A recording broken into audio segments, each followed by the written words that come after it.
How's everybody doing this morning? Thanks for joining me again this morning on Sunday. Good to see. Wow, a lot of people here already. I appreciate that. Hi, Rick, Mike, William, Peter, Larry. How are you? Sunny over there. Huh? It's cloudy today. Hi, May from Germany. You like my voice in the art of exampulation. Okay, I appreciate that. Hi, Edward. Oh, didn't you email me this morning, Edward? I feel like you did. Hopefully everybody can see and hear me okay. I'm, as always, I don't prep enough for these streams. I just kind of turn the lights on and put my jacket on and go. But hi, Archery. How are you? All right. Chili Bones, how are you? And Soft to be Fun, always good to see you. Joseph. Mike Hammerly from Minnesota. Oh, Ronald, how are you? Let's see. And you guys have been kind of chit-chatting. I always start a few minutes late, right? I just, I don't know. These live streams are something sometimes. But I'm glad at least today. Man, if I turned the computer on and the camera didn't work or something wasn't right, man, I'd be starting really late today because luckily today I just turned everything on and it worked. As it should. I mean, there was a little bit of a glitch when I started because it kept saying live stream is not available right now on YouTube, and I just kept refreshing the screen until it said it was, I guess. But anyway, I wanted to let's see. I haven't made any videos this week because I've been doing some yard work, and God, I'm so tired actually. My arms are kind of sore from weeding out poison ivy and all kinds of things. Because last year I had a really bad case of poison ivy because Ellie would play in it and then come in and lay down next to me, and then I got it. So I weeded out a lot last year, but this year it just came back with a vengeance. So I'm trying some different things, and then I need to buy a new lawnmower.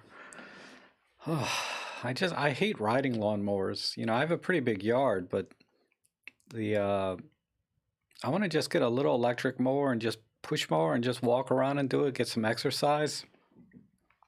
Those frickin' riding mowers just keep breaking down. It has nothing to do with photography this morning, right? But that said, if anybody has any questions about cameras or Olympus or any of the videos I've made, and if you need some help with some tips on photography or how to expose, I'll do the best I can there. And I was thinking about maybe trying to take some calls in.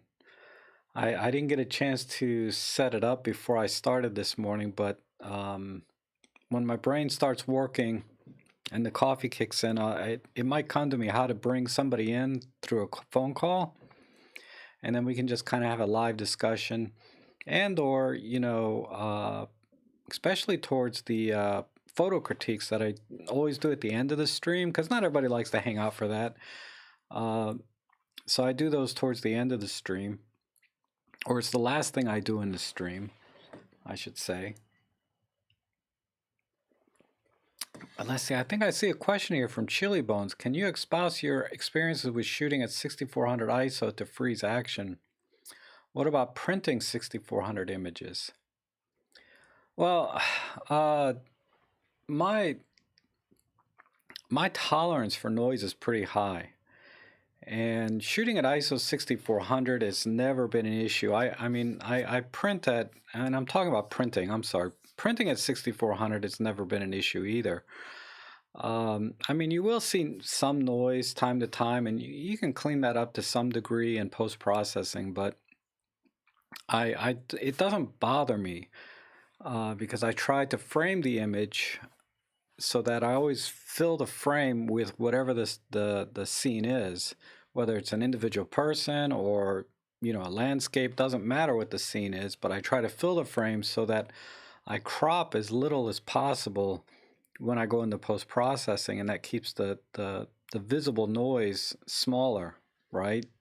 Because you really see noise when you start to crop in, because it just makes every piece a little bit bigger. The other thing is, usually if I know I'm going to be shooting at high ISO, I turn the sharpening in the camera to -2, assuming I'll be using the JPEGs. I turn the sharpening down to -2. If you're going to be processing your RAWs, then it doesn't matter. But when you use the sharpening, turn the sharpening down, because what happens is with noise is when you apply any sharpening in camera, meaning the default setting is 0, you'll start to see the sharpening artifacts, and it looks like noise, even ugly noise. It doesn't look like grain at all. It's like JPEG sharpening artifacts that I like to avoid. So I always turn the sharpening down to -2, and that's what I do for printing. Now, as far as trying to freeze action, the ISO is not really an issue. The freezing action is about shutter speed. So if you can freeze action at ISO 200, great. If you can freeze action at ISO 25,000, sometimes, So the use of ISO is for is to force the shutter speed to be faster, and depending on what the action is, will dictate the shutter speed, right? So typically, people, you can get between 1/250th and 1/800th if they're running shutter speed, and animals 1/1000th to 1/2000th shutter speed, and then birds, depending on the size of the bird, small birds 1/2000th or faster. As fast as you can get, the better, because they're always twitching and moving, right? And larger birds, and if they're further away, you can probably get away with 1/2000th or less, but right around that range. So freezing action is a matter of shutter speed and not ISO. So I always set ISO to auto. Now, if your camera's limitation, like the M1 Mark II and the M5 Mark III, etc., sometimes auto ISO is limited to ISO 6400. So you'll have to do a few test shots and see if that ISO is going to be high enough to achieve the shutter speed that you want. And also think about your aperture. Long lenses typically are slow, right? F4, f5.6, maybe f8. The long lenses are very slow, so you might have to force a higher ISO than the camera might give you by default.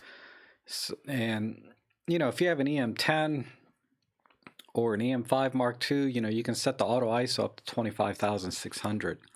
So with freezing action, the most important thing is really freezing the action and getting a sharp image, assuming there's focus, and not worrying about the ISO, because you can always correct for or mitigate some of the noise in higher ISO images in post-processing, or by in camera just reducing the sharpening down to -2, and you can offset that a little bit by increasing contrast, but sometimes that shows more noise. So it really depends on the effect that you want.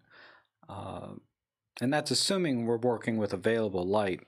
If you're using flash, then the flash will freeze the action by the, God, my vocabulary. But a flash fires at like 1/5000th of a second, or thereabouts. They're all a little bit different between 1/800th and 1/5000th. You'd have to dig into the specs of the flash to see what that is. So there's lots of ways to freeze action and try to keep your ISOs low when you're using your own light. I'm doing well, Archery. Thank you. Oh, hi Arthur. How are you? Wow, I never see you come in this early. You're always in last minute, but thanks for making it in. Let's see. Dennis has a question. You have an EM1 Mark II with a 12-100, 9-18, 75-330 macro, and 12 2.0. What do you suggest? Do you, Dennis, do you have those lenses now, and are you asking me what to add to that, or among all those, bring it all? But I would, I'm not a big fan of the 12 to 100, but that is a one do-it-all lens, and that's all you really need in your bag if you can stand the size and weight of that lens. Um, if I were going out shooting, it really depends on what you're going to be going out and shooting too. So I need a little more detail as to oh crap. Sorry, Dennis. You're asking me what kind of bag do you want to carry all of those lenses? Man, I like the Tenba bags a lot. They've always been well made and have lots of nice little features. So Tenba's a real good brand. In terms of size, I would say with the bag, let me find a bag, and it'll be easier to illustrate.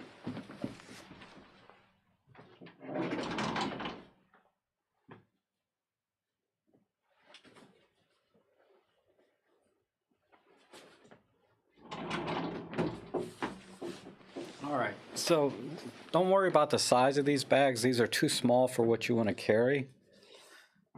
But the features I kind of look for is I prefer bags that have the strap stitched in, okay, versus you can find bags with clips, right? Like this. These are noisy, okay, when you're walking around. I don't like that. So when you get a bag with straps, you just open it up with your thumbs to unravel it, right? So that you can just put this over your shoulder and find one long enough that you can adjust. And then also, I like a little hook loop so that I don't always have to clasp the bag when I'm using it. Now this hook loop has the option to be silent, right? And close over. So this hook loop is kind of optional. You don't really need it. But if you get it, make sure that you can make it silent. If it doesn't come with that feature where you can pull this tab over so that it doesn't hook loop, then usually what I do is I just put some like duct tape over the Velcro itself so that I can just flap this open and closed anytime. But for all the gear that you're trying to carry, always try to use the clasp, but if you're going to get one with Velcro, make sure the Velcro is strong enough so that when you pick up the bag, the flap doesn't open. Because you'll probably be using a bigger bag like this. This is my Tenba small. They don't make this anymore. But I used to put Velcro or duct tape over this so that I didn't have that sound when I opened the bag every time. But then I took it off because I found that being able to pick the bag up with the Velcro, with this closed without clasping was beneficial too. And then the other important thing is make sure that when you set the bag down that it stays standing vertical, right? The worst thing is every time you put a bag down and it falls over. So make sure you have a good base so that when the bag sits down, it stays upright. And those are the basic recommendations, generally speaking. As you can see, this bag has the hook loop. So if you can't find a bag that has it strapped in, the most important thing I think is just make sure when you put a bag down, it stays flat. And then pay attention to the corners that things don't fall out. Because this bag here, when I clasp it and pick it up, there's a big gap here when I pick it up. So that's not good. Whereas this bag here, it has some cloth to to keep things in, so when you close this, you know, everything stays inside. So just look for those kind of features in your bag so stuff doesn't fall out, so that when you set the bag down, it stays upright. And then I like the stitched in straps so that it's just quieter overall, and it doesn't snag on things when you're walking around as much. All right. So yeah, so that's the bag. Craig says, hi Mark, or hi Rob, M1 Mark III body goes on sale for $15.99. Yeah, that's a good deal. I saved about $300 on mine at the launch event because they were giving $200 trade in, and then the camera store was paying the sales tax, so I saved about another $100. So I got a good deal. I couldn't resist, you know. I didn't really need an EM1 Mark III, but yeah, I have a problem. Oh, 8 more days, 4 p.m., huh, Fran? Yeah, I can't wait. What gear do you use for outdoor with extreme weather? I mean, any of the weather sealed cameras, the EM5 Mark II is excellent. And of course, the EM1s are excellent. And then the 14-150 lens, which is weather sealed, or any of the pro lenses are all weather sealed. So those would be my extreme weather choices. I'd recommend a zoom so that you don't have to change lenses in the field when in extreme weather. So put a zoom on that you're gonna stay with for the whole shoot if you can. You know, so the 14-150 I think is a good choice for extreme weather.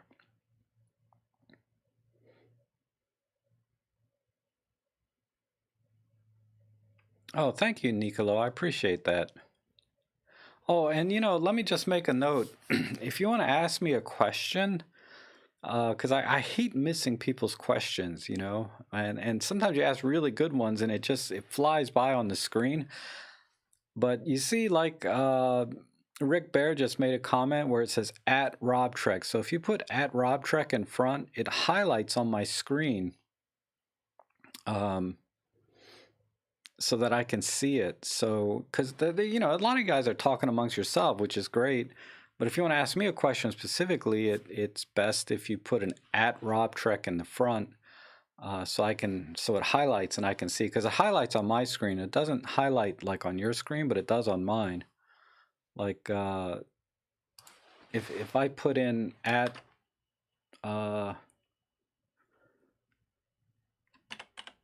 Leon like this,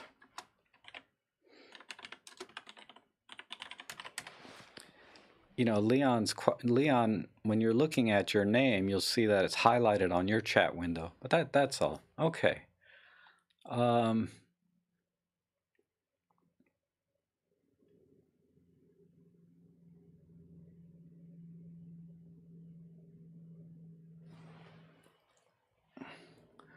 Worth looking at the spider belt camera systems if you've got more than one camera. You know, I thought about, you know, getting those clips and belts where things hook, but then you have to attach things to your camera to make it attach to the belt or strap. And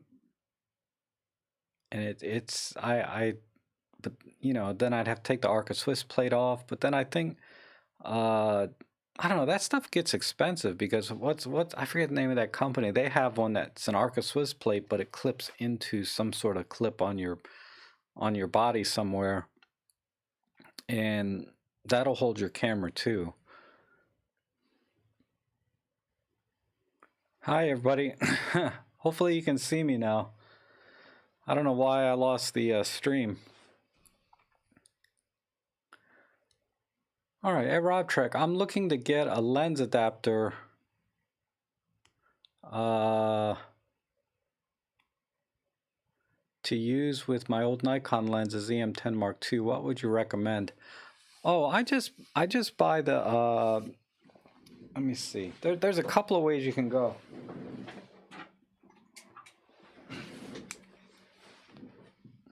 I buy like Photocy or newer, NEEWER. But with the Nikon lenses, you want to get the G adapter, Nikon F with the G, because with the G it'll let you adjust the aperture even if there's no aperture ring on the lens itself. But if the lens has an aperture ring already on it, then you can just leave this aperture ring wide open and then adjust the aperture on the lens itself. So this is a little bit more versatile than the adapters that you see without the G aperture ring. And you know, but they're relatively simple. Make sure it's all metal. You know, there's not much to them. You can buy very expensive ones, which undoubtedly will give you you know, more precision in the build, right? But the Photocy I've had good luck with. But yeah, as far as getting Nikon adapters, make sure you get one with the aperture ring built in. That way, you know, if you have any G lenses, the lenses that don't have the aperture ring, you can still adjust it.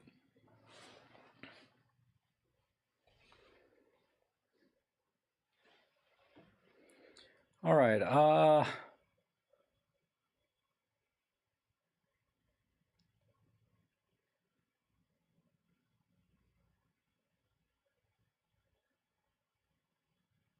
I have the Lumix 100 to 300, and it doesn't work with the Pro Capture. Yes.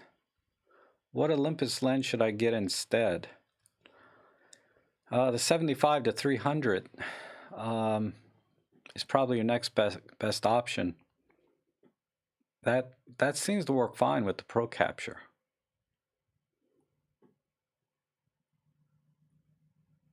I mean, I don't know what the 100 to 300 costs, but the 75 to 300 from Olympus is, you know, $400, maybe $450. You know, you can usually find it at those prices all the time.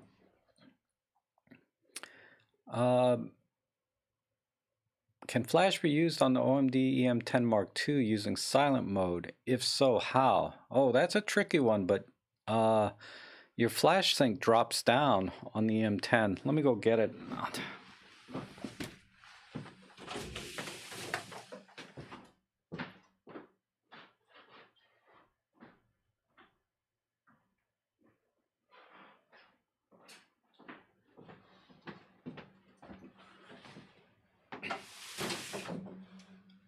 I mean, I think it gets disabled when you put the camera in silent shutter mode. But I have used it.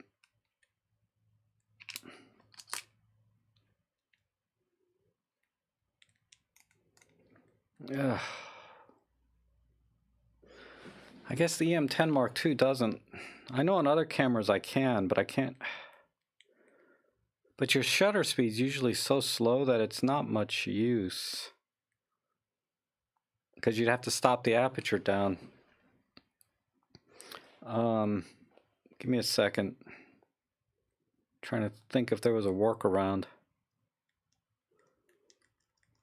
I'm gonna have to say for now, right now, no, there's no way to use flash in silent mode with the EM10 Mark II. Not with the pop-up flash anyway. I seem to remember though, if you use a trigger, like a separate trigger, you can do it.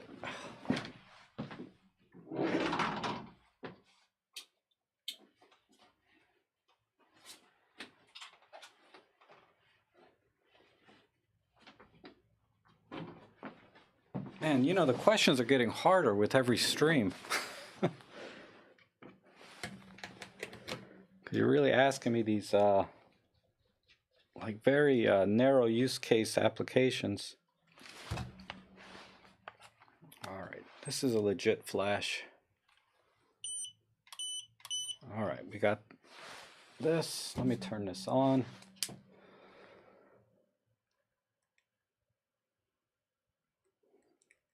Put you into silent mode. Dang it, it's still not working.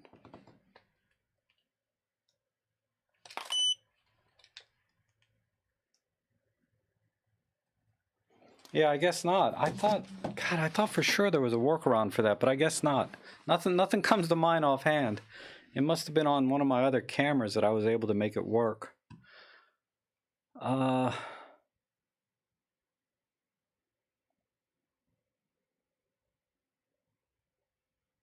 yeah, sorry, Thomas. I don't have an answer for you. It doesn't look like you can use flash in silent mode. But let me make a note of that, because I thought there was a workaround. I'll post something in my forum if I find something. Or make a video in silent mode. EM10. All right.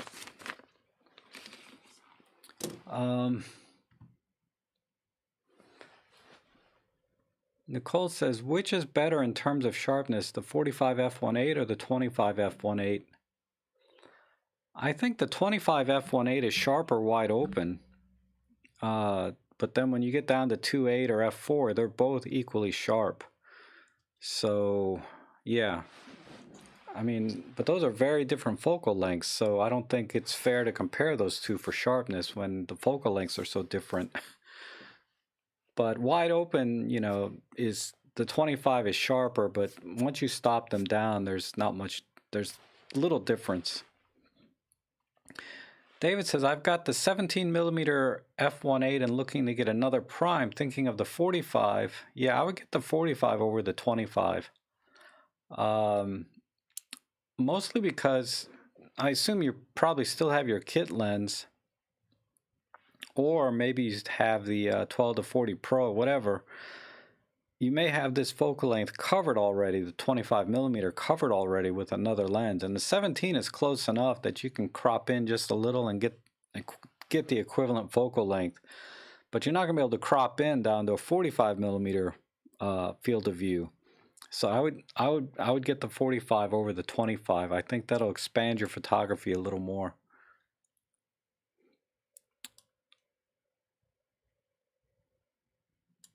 And did anybody take advantage of the good deal? I know some people did, Edward.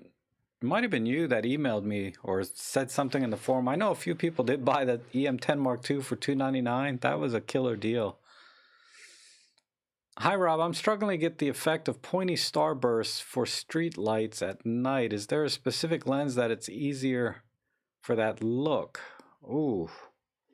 Gosh, I've used the kit lens for stars, like, you know, starburst effect. What lens did I use in that video where I got decent?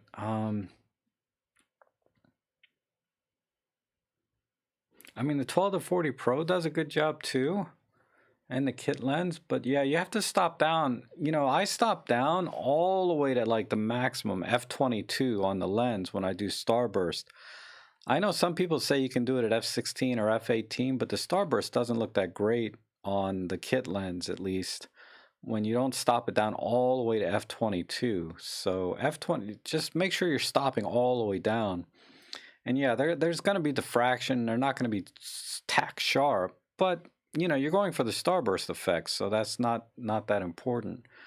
But I did starburst in, I've done it with the 12 to 40 Pro. It does a good job, and the 14 to 42 kit lens.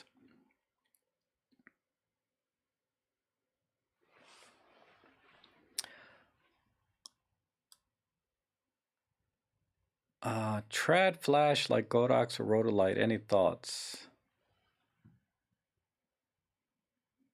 I don't know what a trad is. T-R-A-D? Soft to be fun? I mean, I think flash is yeah, I don't know if you, I don't know what a trad flash is. Sorry, I can't answer that one. I mean, I know Rotolite is generally a constant light, right? And then they have a flash ability, some of them. And Godox, they're generally flash only or studio strobes.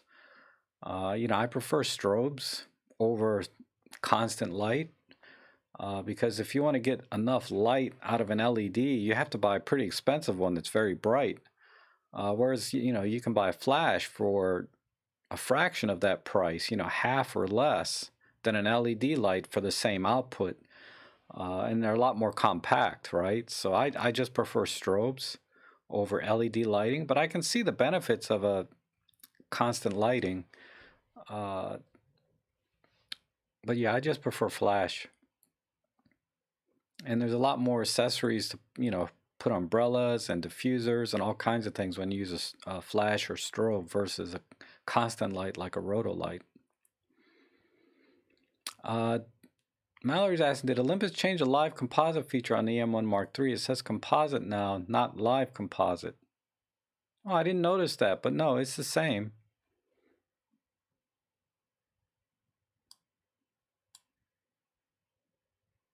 Nothing's changed about it that I've, not functionally that I've seen. You need a starburst filter.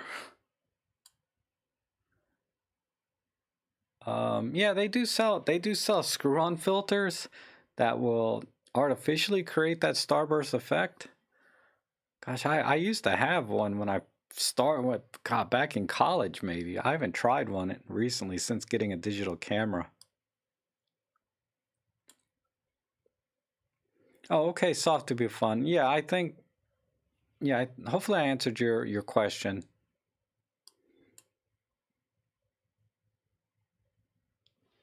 Okay, good. I think I caught everybody's question here.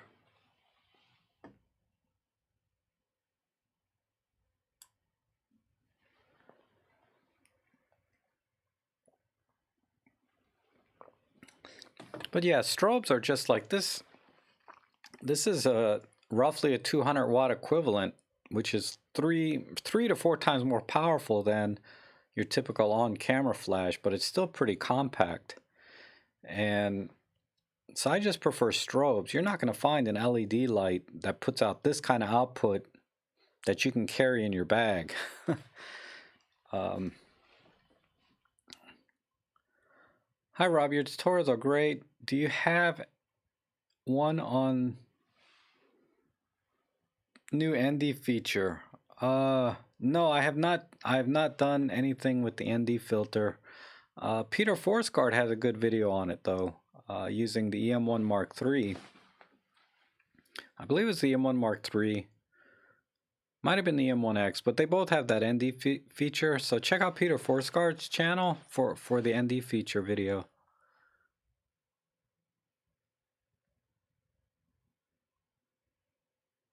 Yes, at robtrek highlights as well, Rick, both ways, whether there's a space or no space.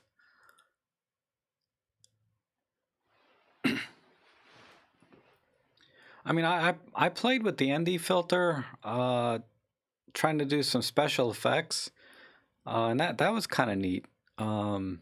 Once I get some decent images, I might do a photo walk where I use the ND filter kind of for special effects, not so much to like to slow things down and get that smooth water.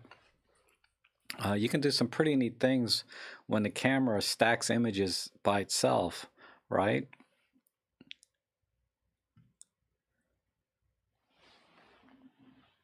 Nikolai, I own the 14-to-150 Zuiko and I want to buy a prime. Which one should I choose between the 45 and the 25?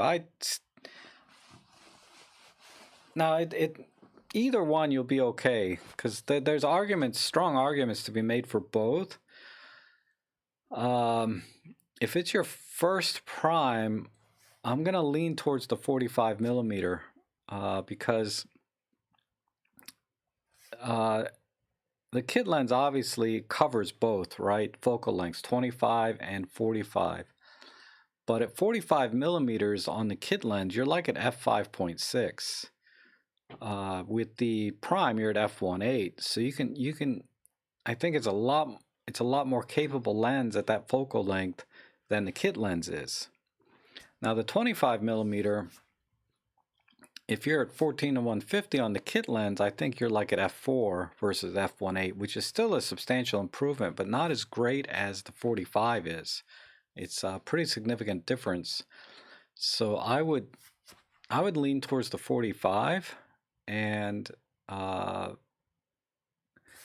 for that reason. Now, if you don't shoot at 45 focal length a lot, you know, you don't do portraits, or you know, you don't like really tight shots, you like a little wider shot with the environment, I think the 25 may be a better choice for you. I mean, there's very strong arguments for either one, but I'd have to kind of lean a little bit towards the 45 because it's a lot more capable lens at that focal length than your kit lens is, in my opinion. Series on the Pen PL8. Wow. Yeah, I have the PL8. I could. There's so little demand for the Pen series in terms of, you know, people looking for that kind of camera for tutorials on that. But yeah, maybe. It's not too dissimilar from all the EM10 Mark II videos I've done. But that said, I'm thinking about separating all the cameras by model number, even though there's about an 80 to 90% overlap in features. Some people like to see it on their exact camera, especially like the Pen PL8 has a lot less buttons, right? So to maneuver around and do a lot of the same things are a little trickier on a Pen PL8 versus the EM10. Oh, good morning, David. Good to see you here.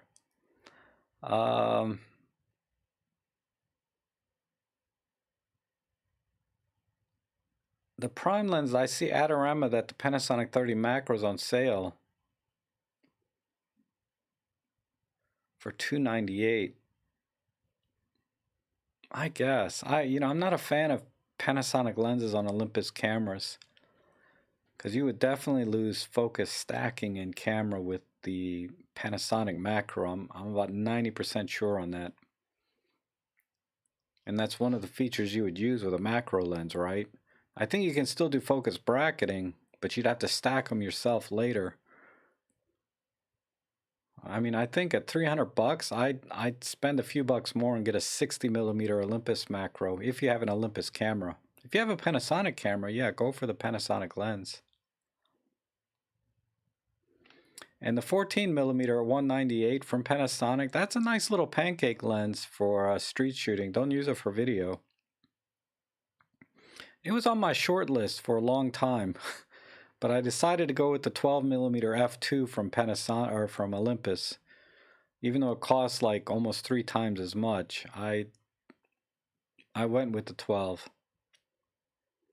I mean, it's one of those things where there's a lot of ways to go about when you buy lenses, right? Because if you're really into this photography, you're enthusiast, you're into this hobby, because professionals, they'll buy the lens they need, right? If you're doing pro work. But as an enthusiast, you can start stacking up a lot of lenses. And, you know, sometimes it's better to save up for the lens you really want, you know, like I did in this case, the 12mm f2 versus getting the 14mm f2.5 from Panasonic. When I was considering those two lenses, I went with the 12mm, even though it cost me really about 3 times as much, because I knew that that would be a more capable lens on my camera, because it's also movie still compatible. It's a faster aperture, and I'm pretty sure it's sharper, but that's irrelevant. Let's say they're the same sharpness. So now I don't have to think about the 14mm anymore, because I have a very, very capable 12mm lens that does it all for me.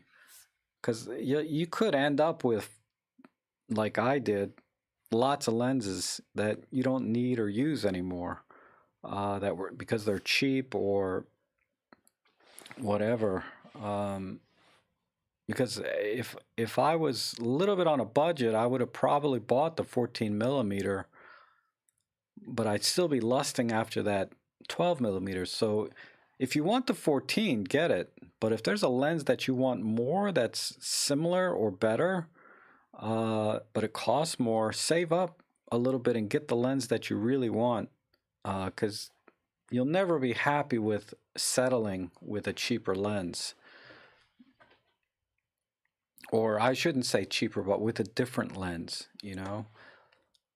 That's why I'm holding out. Like another thing I'm facing right now is Olympus has said that they're going to come out, you know, if you look at their chart with an 8 to 25 millimeter. I think it's 8 to 25. 8 to 25 millimeter, potentially f4 lens. Now, right now, they have a 9 to 18 lens that's f4 to something like f5.6, a little bit variable, which is not important for me.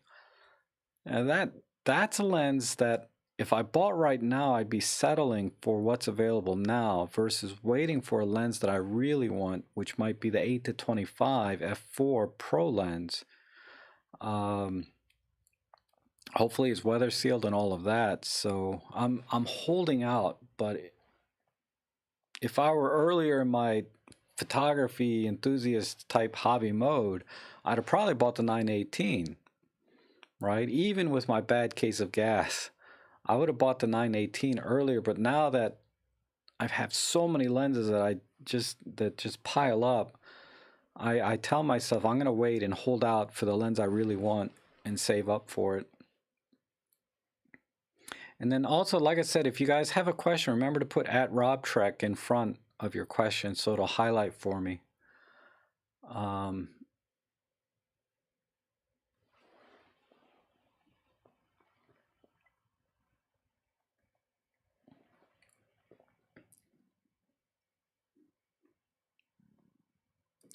Rob, could you please explain the difference between live view on 1, on 2, and firmware version EM1 Mark II, not live view boost? Yes, it's been a while since I've really thought about it, but yeah, the on 1 and on 2 are different levels of, and not live view boost.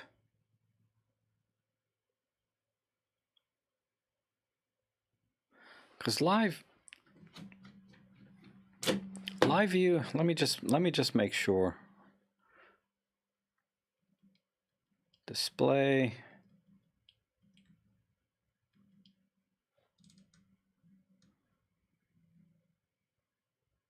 Because live view boost is inside of the live view. I'm sorry, on 1 and on 2 is inside the live view boost mode. Unless they've changed it. Let me just double check.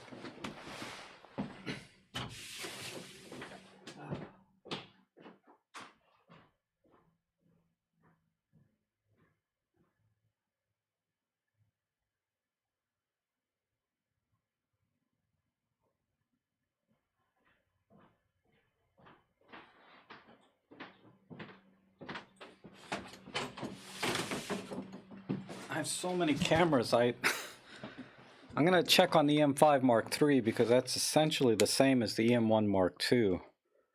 I'm gonna just make sure that it's different because I don't think it is. There's live view boost on 1, on 2.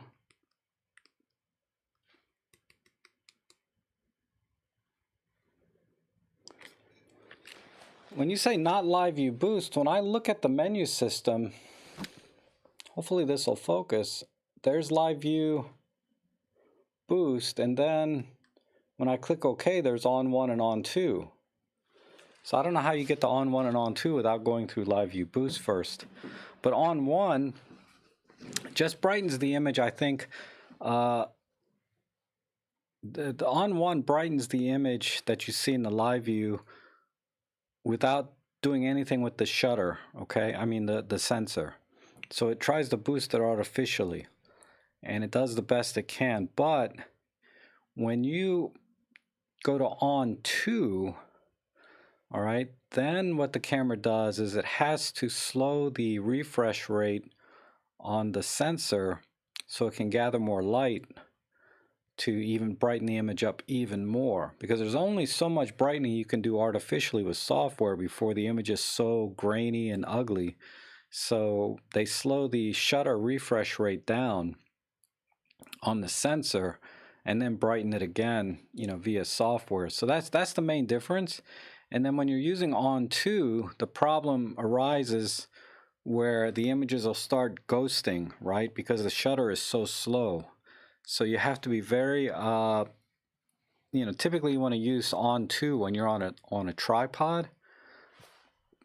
But yeah, I'll use on 2 sometimes in very dark scenes, but I have to focus very slowly if I'm manually focusing, because the refresh rate from the sensor to what you see on the back of the screen is very slow. So there's a lot of lag there, like sometimes in my streams, right? But that's the main difference. But on 2, well, you can almost see in the dark. And I have a very extensive video on Live View Boost, which is how you set the on 1 and on 2. So hopefully that answered your question. I think that's where you're going. Let me get all this out of the way. Yeah, Michael. So I hope that answered your question, because what's confusing me is you said not Live View Boost, which is confusing me a little bit.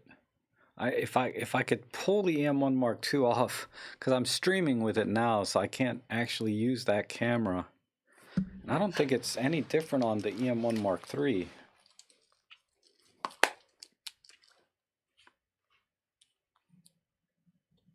So I go in the display menu, Live View Boost.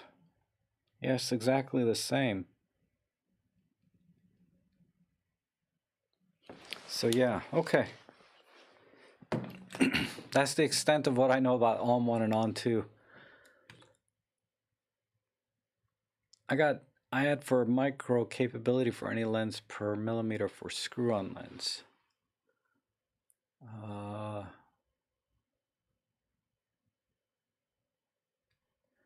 If you were to start over with an empty camera bag, what would be the first 3 or 4 lenses you would buy? Ooh, it would depend on which camera I have. If I had the M1 Mark II, I would definitely get a 12 to 40 Pro. And we're going to talk about lenses that I already have, not lenses I want to buy, okay? But of all the lenses, well, yeah, it'd be the 12 to 40 Pro, definitely. If I didn't have the M1 Mark II or 3 because of the grip, I wouldn't buy a 12 to 40 Pro. I would get the 12 to 45 f4 instead, and then buy a couple of primes. Definitely the 45 1.8 and the 17 1.8. So it'd be the 17 1.8, the 45 1.8, and then a zoom like a 12 to 45 or the 12 to 40 Pro, depending on which camera it is. And then, of course, the 40 to 150 kit lens, you know, the f4. Those would be the lenses I'd get. And that covers, for my enthusiast type stuff, 99%. And then later I would add like an 8mm fisheye, you know, the f1.8. That's kind of a fun lens to add. I might add a 40 to 150 Pro or a 300mm Pro, you know, lenses I don't have now. Why are Olympus lens hoods so expensive? I don't know. They just are. I buy the JJC lens hoods. You know, they're a fraction of the cost, and they're just as good, more or less, considering the price. So JJC, or if it has to be a twist-on type, if it's a screw-in type, I buy generic. You know, just these metal ones that screw into the filter thread. But then when I buy the metal lens hoods, I make sure that it also has filter rings inside, so I can still screw filters on directly here.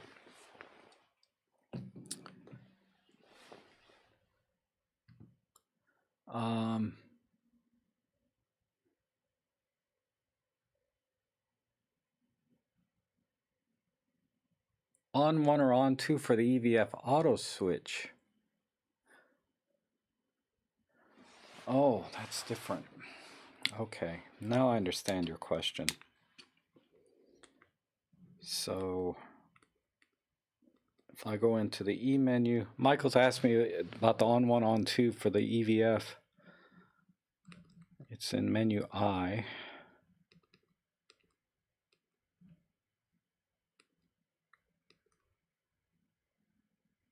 Enable the eye sensor when the monitor is closed.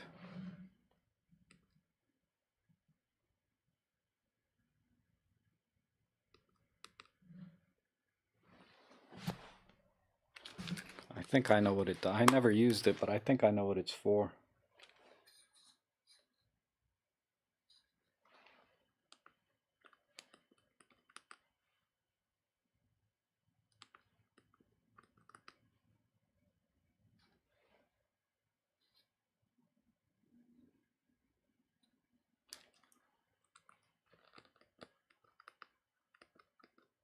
Enable eye sensor. All right. So what happens is when on 1, all right, let me just double check. On 1.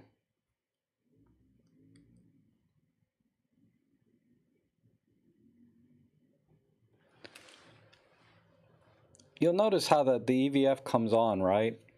This is in on 1. And you can, wow, it's really tricky to explain. And if I turn it off, all right. Like right now, I turn the EVF off, and it will not come on even when I put my finger up to it. And that's with EVF auto switch. You can't see it because it's green. Let me turn off my green screen. It's a little tricky. Hold on, where is it?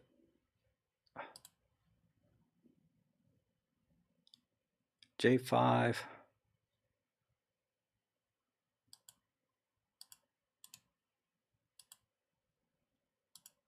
All right, now it should show. So EVF auto switch off, right? So now to switch to the EVF, I have to manually select it like so, right? And then when I put it on to on, your live view down here, you can toggle the live view like this. But now on 1, regardless if your EVF is on or off, your eye sensor will detect and turn the live view, I'm sorry, the EVF on. And then, but see, when you're in on 1 and you have it closed like this, it still comes on. God, I'm gonna have to, it's really hard to explain on camera here.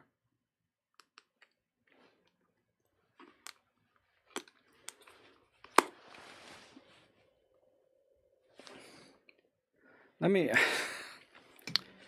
I'm gonna have to make a short video to explain all these little idiosyncrasies in Olympus. It's kind of like the custom 1 and 2 modes, or the custom settings in the My Sets. EVF on 1 and on 2. It's just a matter of how the EVF comes on or off when, because now it's off.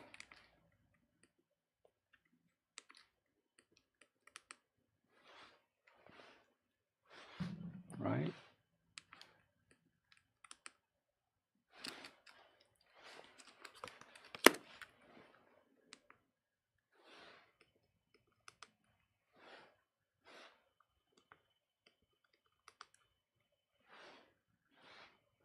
Yeah, I have to dig a little bit. It's a little hard to explain.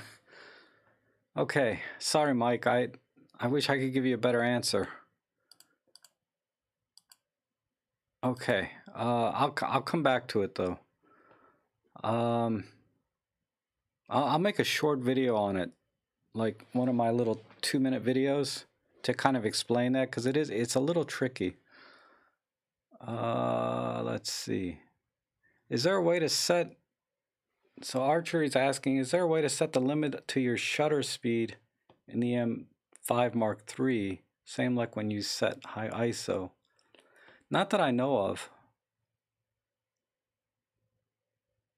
I mean, you can do it with flash, but I don't think you can do it with just normally, not like ISO.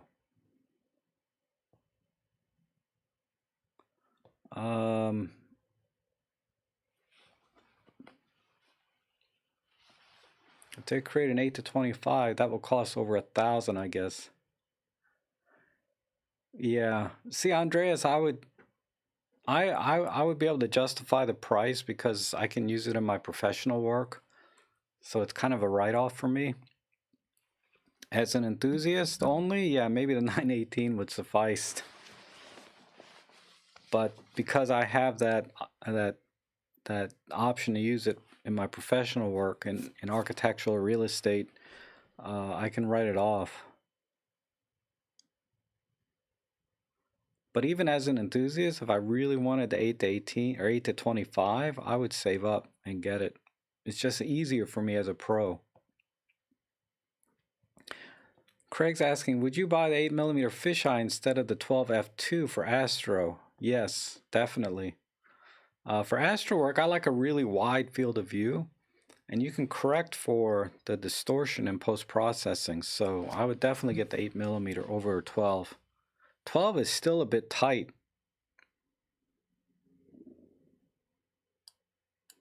Okay, Mike, I'm glad that helped a little bit. It has to do with the live view being open, closed, on, off, and it looks like it's operating exactly the same, but it's not. It's a little bit different when you have the live view off and you put your eye up. At robtrek, DP Review did a series where they talked about the most influential gear and or accessory that impacted their photography. What was the most impactful for you? Oh, the EM10 Mark II, without question. I mean, if that got me totally off of looking at full frame APS-C or any other camera system. It was the EM10 Mark II. Got me into Micro Four Thirds and really forced me to become a better photographer, because you don't have the luxury of shooting at high ISOs with less noise anymore, or getting that shallow depth of field with an f1.8 lens. It's like there's a lot more restrictions that force you to really understand, what are you getting, how to get depth of field, how to get better low light shots, and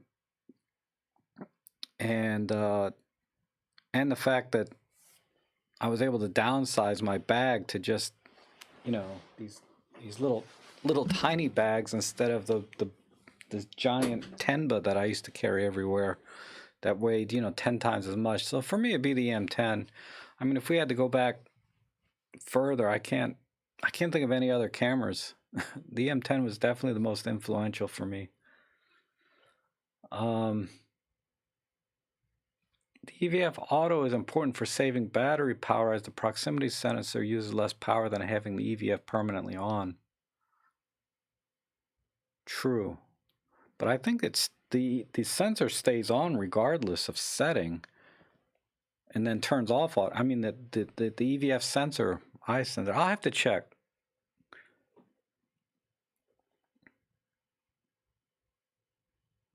Because the EVF was shutting off regardless. If I close this, yeah, the sensor's still working. And this way, it's still working.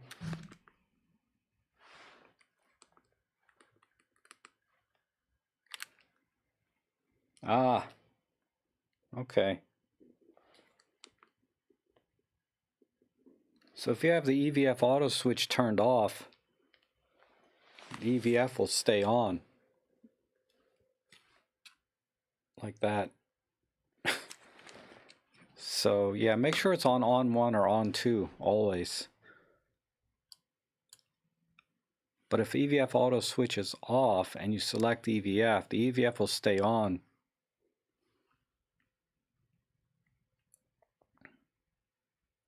Oh, hi, Paul.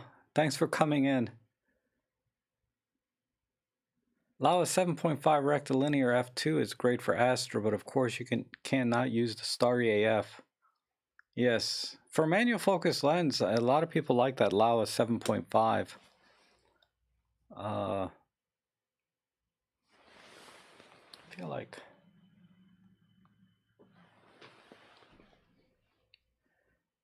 can you go back to Rick and ask about the square format in onions and cilantro?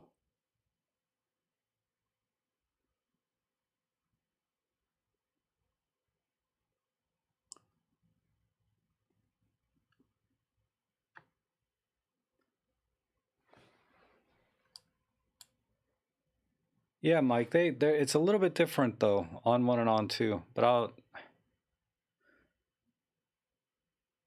I mean, Steve Onions, Onions, I don't know how to pronounce his last. It's spelled like onions, but it's got that apostrophe in it. So it's Onions. He has a great channel, like Cilantro blog, or Maddie at Cilantro blog.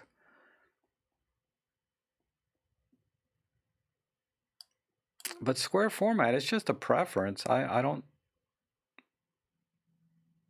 think you should overthink it. Just pick the format that you like the most. I mean, the square format was popular with film, right? Because you would use a 6x6 120 film.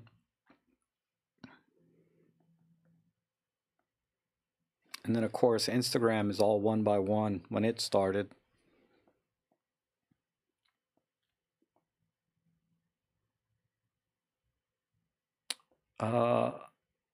Monchiel asks, can I use auto ISO in the M1 Mark III for video when in manual mode? In MK2, it's not possible. I heard it's possible now. Let me just try it. So I'm in movie mode, mode setting, put it in manual, and then set the ISO to auto, right? It doesn't let me.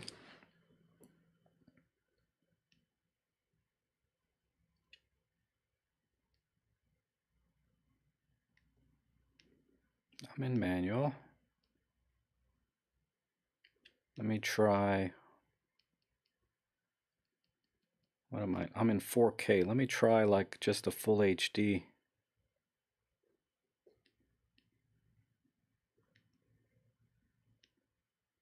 So I'm in full HD.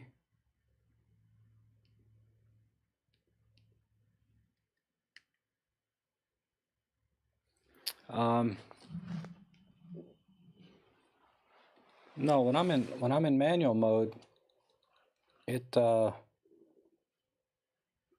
can't see Jack with this green screen. But when I try to select ISO, you can see that it doesn't let me select it.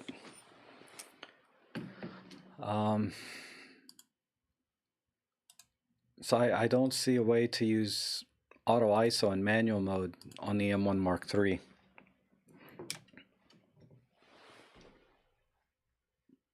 And don't believe that trick of putting the camera in photo mode manual on the mode dial. That doesn't work either. It looks like it's working, but it's not. It's actually recording in program mode.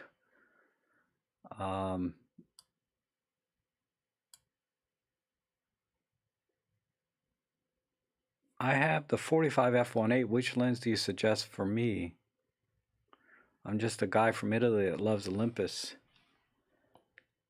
Yeah, Pierre, I recommending another lens, I'd need to know what kind of photography. But typically, if you have a 45, I would probably go the other way and get a wide angle, like an 8mm fisheye, or 12mm f2, something super wide, the 918. That would be my next recommendation.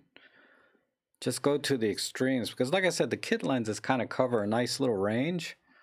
But if you want to get another prime or another lens, get something that the kit lens cannot do, right? So super wide 9-18 would probably be my next choice, or super long 40 to 150 Pro. I mean, it's all relative to your budget and what you shoot. If you don't shoot a lot of wildlife stuff, yeah, go super wide. Then you can do indoors and cathedrals and get some really neat shots at a wide angle.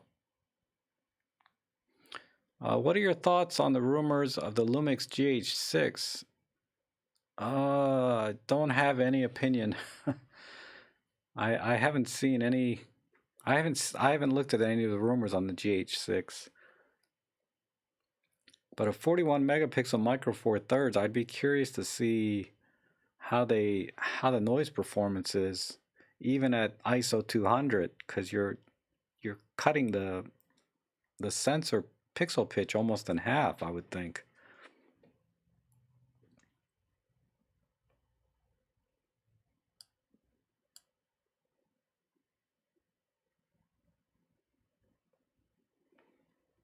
Might be interesting to see if that GH6 will do high res mode and give you like a 180 megapixel image, right? I mean, it's really an academic exercise. When you get more than 20 megapixels, I don't see a need for much more than that.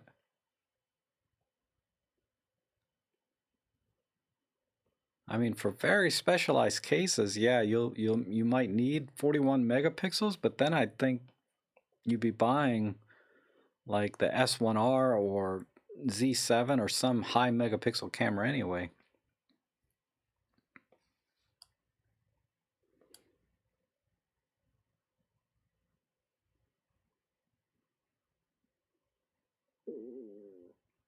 I don't think I want to get a computer to handle 41 meg. I know, and there's always that side of it too, right? Is like you need, you know, the bigger the image, the bigger the computer you need, so to speak. It's like people are talking about this. I saw something about an 8K camera from Canon. I mean, golly, you know, my computer just struggles with 4K video. And I don't have like a low-end system. I have a pretty decent system here. 32 gig of RAM, 6-core, 12-thread Intel, and you know, NVMe SSDs. You know, it's like it's not like an entry-level computer, and it still struggles with 4K. I just can't even imagine, you know.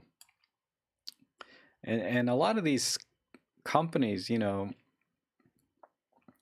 Anyway, I was watching some video about, you know, high-end movie productions and things like that, and they will render things for days before they can come back and edit anything.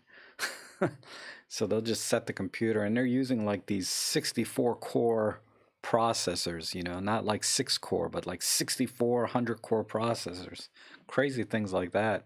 And they still render for days and days before they can go back and edit.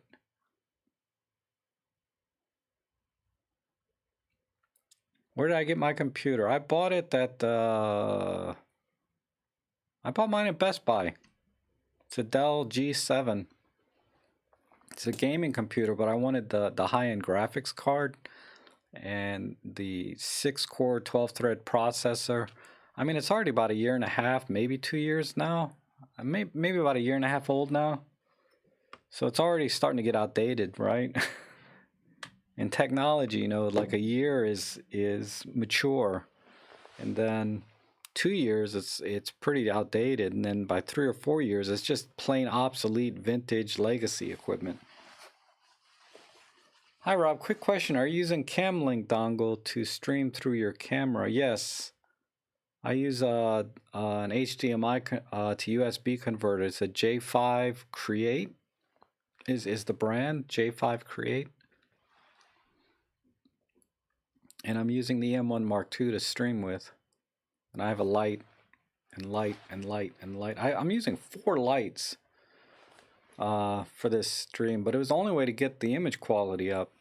You know, just like in your photos, right? You need lots of light to get the best image quality.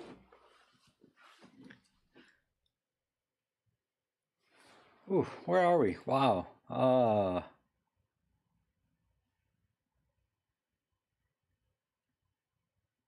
And then remember, if you have a question, just always put at robtrek in the front, and then I'll definitely see the highlight, right? There's a delay from that screen to this screen, and even more delay to what you guys are typing on YouTube. It's interesting. 6-core mid-range today. Yeah, Intel and AMD mainstreams have 16-core and 10-core. Yeah, Marco, I know. I'm seeing those things are amazing, but those are desktop machines. I haven't seen a laptop with 16 cores yet. I'm not buying a desktop anymore. I like the portability of the laptops because I can just unplug the camera and take this thing with me and go.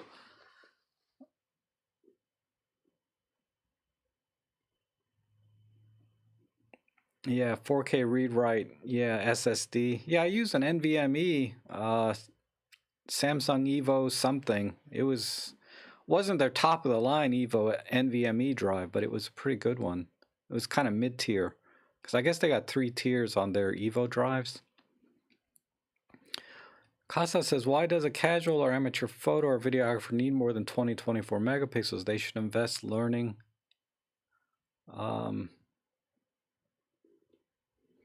Yeah, I guess if you're, I mean, there's two ways to look at that, right?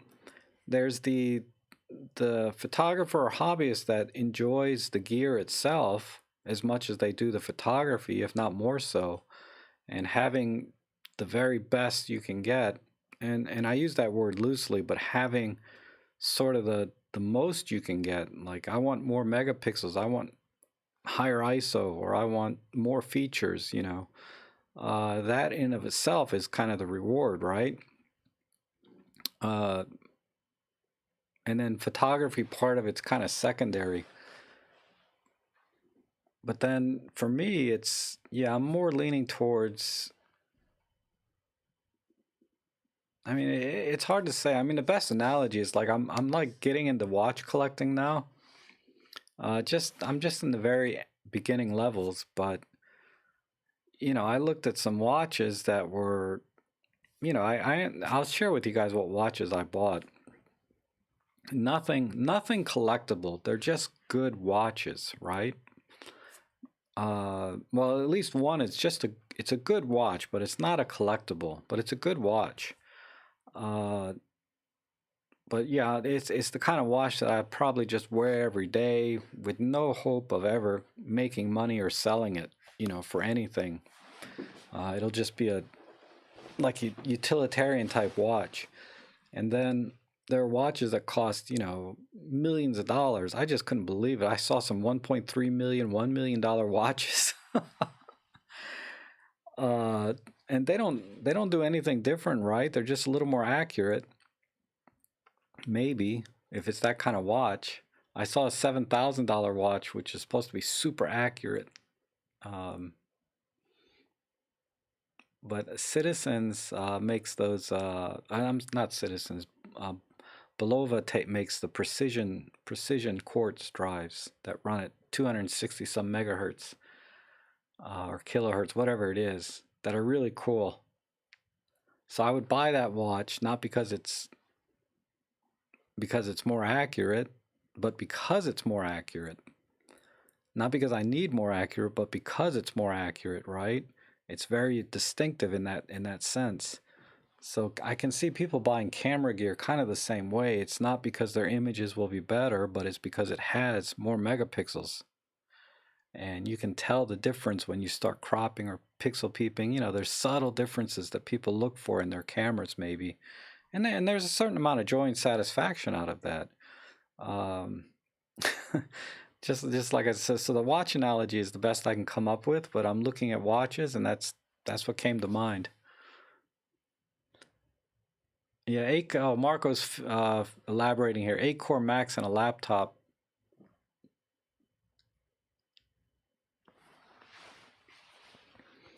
Yeah, I don't know if 8 core is going to give me substantially better performance than my 6 core, you know. Like there's even if it's just $1,000, do I really want to spend $1,000 to get 2 more cores? I just uh I'm a little worried if the cost benefit analysis there.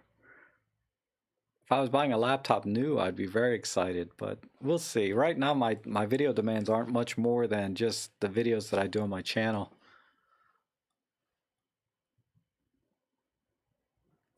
Oh, photos. You had a case of gas. I just bought the 15 millimeter f1.7. Awesome, awesome lens. Man, you bought a GX9 and a Fuji 5. Wow. Wow, you went crazy. Man, that GX9 though is coming down, right? Oh, I'm thinking of the G9. The GX9, that's a rangefinder style. That's an interesting camera. I don't know why you need that and a Fuji. Well, I guess the interchangeable lens part, right? So why do you need a Fuji if you got the GX9 with a Panasonic 17? It's like, that's a stupid question for coming from me, right? Super hypocrite, bad case of gas guy. Why do I need a Fuji X-T30 when I got everything else? Why do I need my D750 when I got EM1 Mark? You know, it's like, trust me, you and I are in the same boat.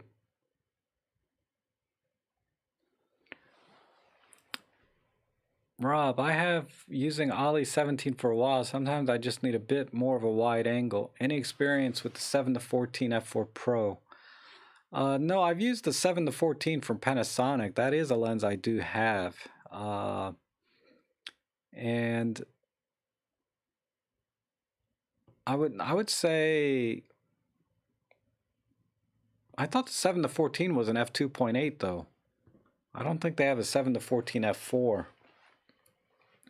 But yeah, I hear good things about it. It's just kind of a big, heavy lens, right? So I would consider the 9-18 unless you really need that f2.8 over the 7-14 Pro. Or if you can wait for the 8-25, that's what I'm waiting for.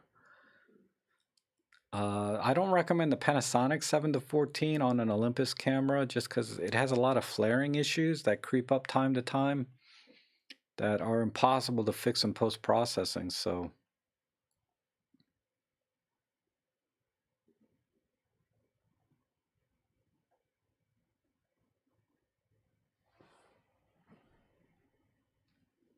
yeah, Marco thinks the 7-14 is phenomenal. Yeah, I've heard good things. Like I said, it's just kind of a big, heavy butt lens.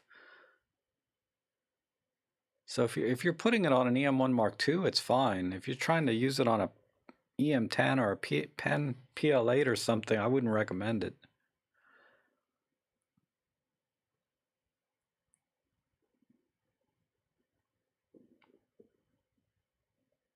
Yeah, Dave's saying high megapixel is good for cropping, right?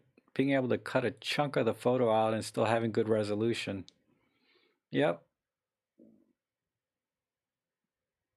The challenge is usually when you're cropping is because something's too far away. And then when something gets too far away, you start getting atmospheric distortions and things like that. So even cropping on a high resolution image, your results are still not great. You know, if the object's far away and you're cropping in because it's too far away, if you're cropping in because of framing, right? Like the object is not that far away, but you want to reframe the picture because you like this part down at the bottom and you don't like the whole thing, then it makes a lot of sense to have a high-res sensor. But I haven't found having a high-res sensor when you're trying to crop in things far away really has any advantage because of that atmospheric distortion. It really mitigates any of the resolution gains you might have.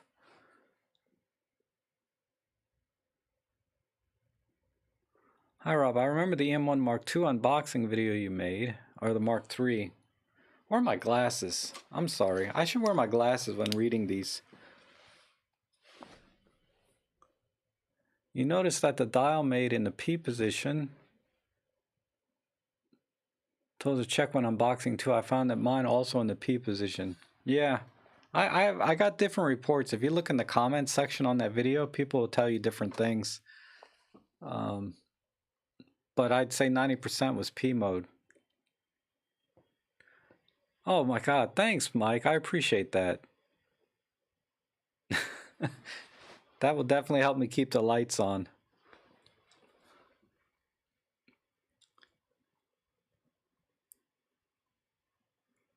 Yeah. I don't know. I think there's another, what's his name? Bought a Fuji 5, really likes it. The 100V or Fuji 5. I don't know what they call it officially. I guess they call it a Fuji 100V.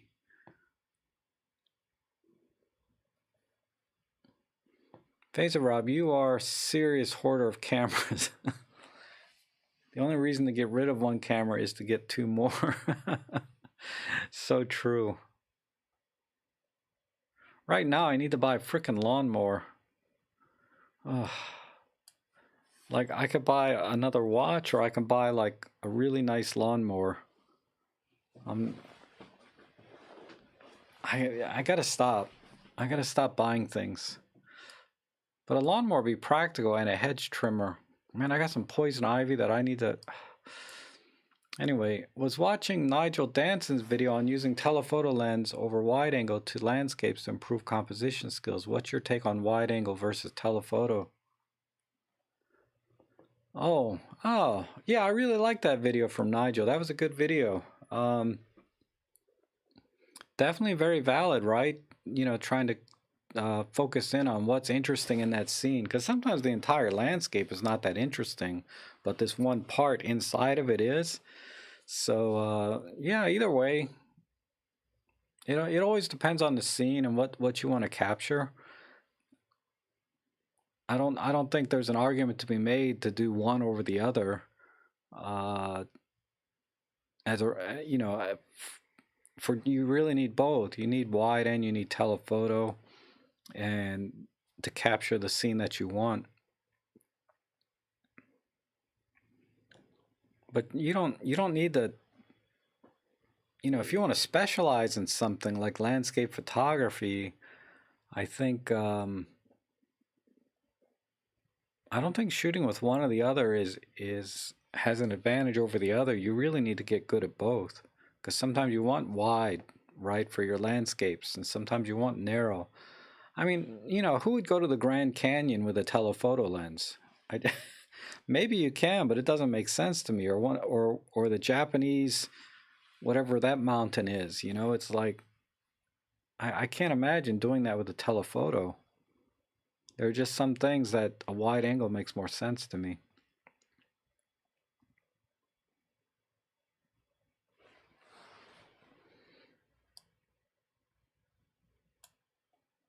Oh, hey, Adian, how are you? Thanks. You like this background? Yeah, this is the this is actually an architectural. And whoever I was just talking to, I actually shot this with the 7 to 14 millimeter Panasonic lens that I have. So I mean, like I said, it works about 80-90% of the time without getting that purple flaring, but when it does get the purple flare, it's frustrating. I hear it doesn't happen on Panasonic cameras, but I can't verify that.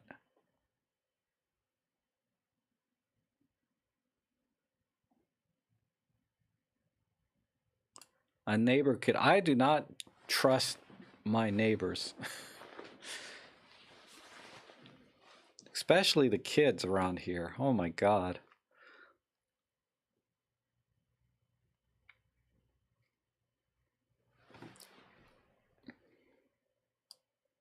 And I live in an older community, so there's not a lot of kids around here anyway.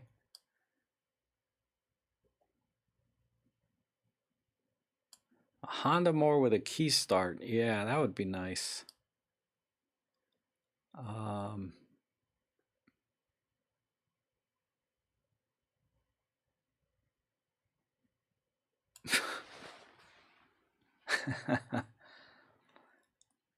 Self-propelled and mulching. Yeah.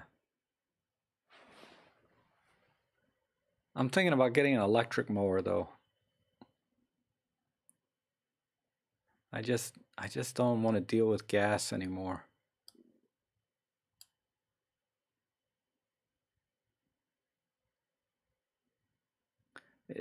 Yes, John, that is the George Washington Masonic Monument.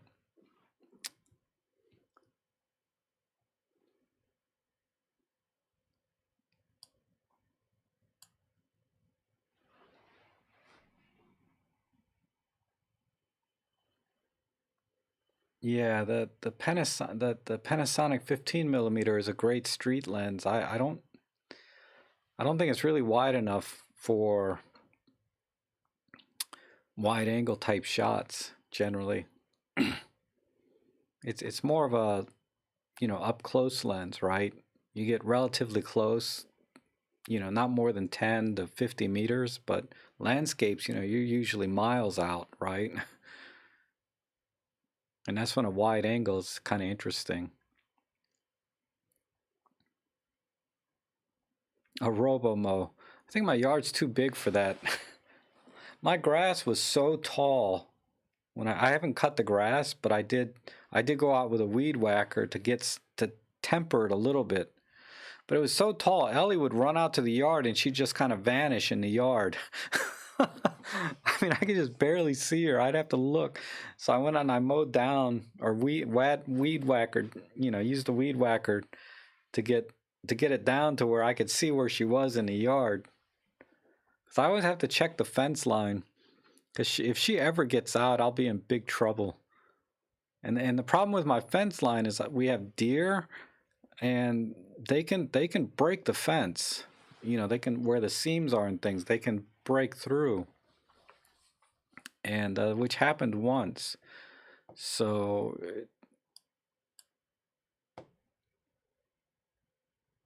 the Ego Electrics.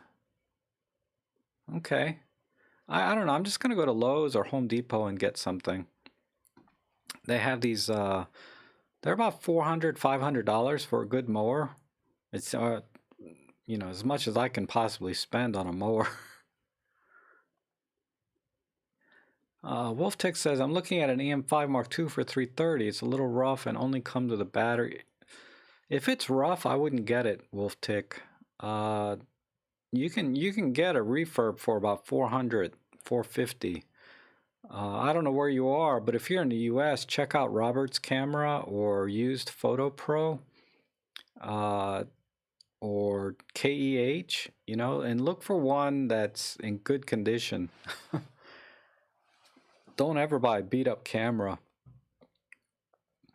And if I'm never selling my cameras, but if I did, I'm telling you now, don't buy mine, okay? They've been dropped so many times. They might look all right, but they're not.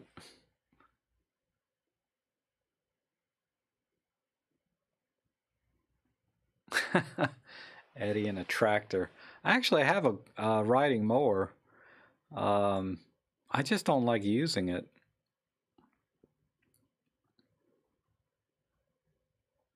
Because there's parts of my yard that are uneven. I hate riding mowers. They're just big, gargantuan, loud. When I can just walk around, I have about a half acre I have to cut. My yard is about an acre total, but I only have to cut about a half of that.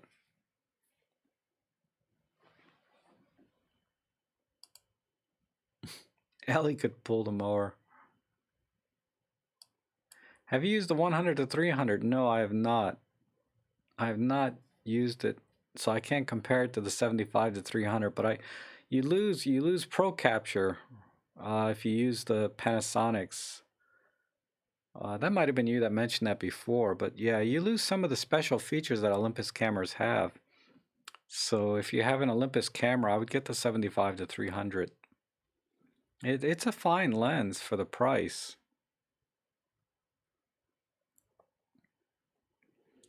Okay. Any other questions? Because I'd like to move into the photo critiques and things like that. I don't know if anybody sent anything. Well, I know I got about 5 or 6 pictures when I last checked.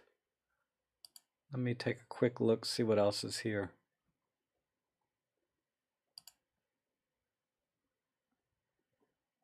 There's 5, 9. So I got 9 pictures in.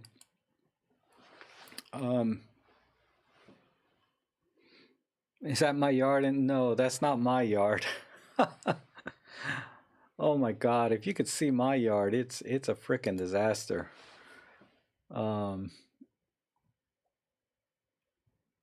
Seriously, the grass was up to my waist. And if it was up to my waist everywhere, that would be kind of cool, right? But it was only up to my waist in patches, and then other patches were just full of dandelions and weeds. And there's this one patch of flowers that I'm trying not to cut because I want to do some flower photography later.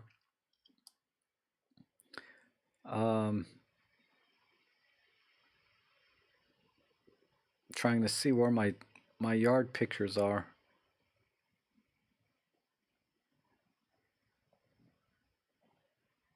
Well, oh, they would be this year.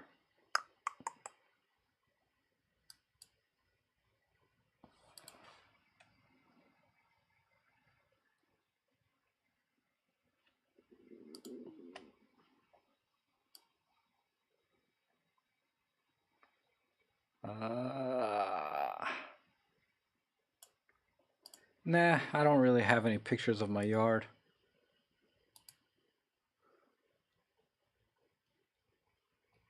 This one is just of Ellie.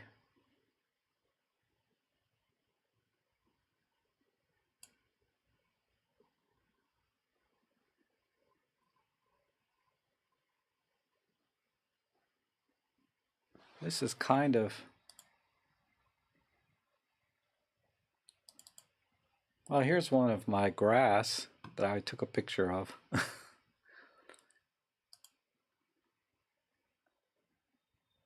Why doesn't that show?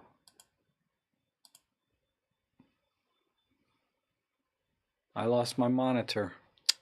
Dang it.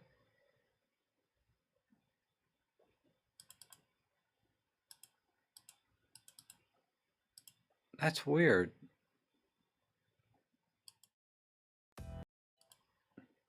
Well, anyway. Sorry about that. Okay, I missed the last week's photo critique. Cell battery drained. Hope we can have one today. Yeah, I'll get to one today.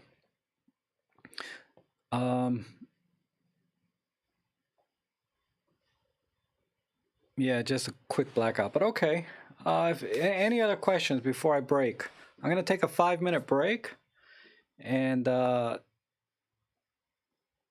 astro. Yeah, that was my astrophotography shot, Rick. That's what it would look like if I took a picture. It'd be completely gray because there's so much light pollution around here. I'd get like one shot. Man, I can't wait. I really want to do some astro.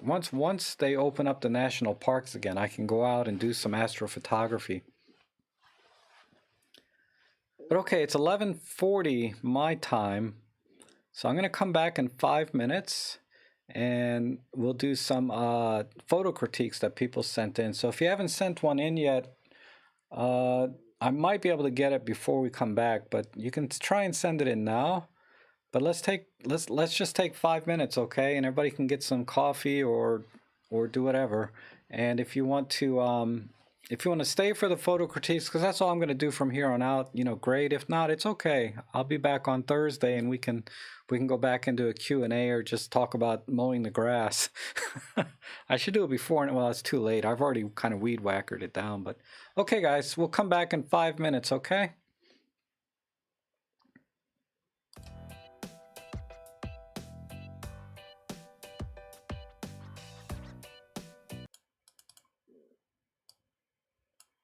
Come on, move this over like that. Select that, slide this over. All right, I got it. I got it. Okay.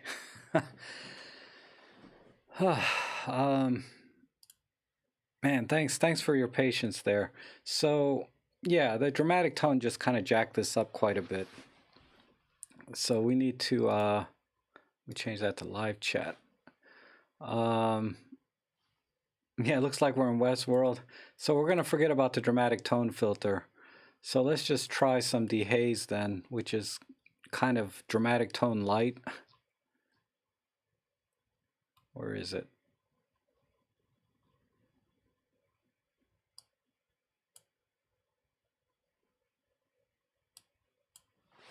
Okay, that did almost nothing. How about some clarity?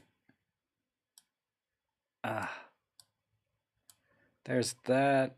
And then let's see if I can bring some of the tones in. I think the blacks are right about right. And you guys, you know, type in some suggestions as I'm going along. I'd love to hear them.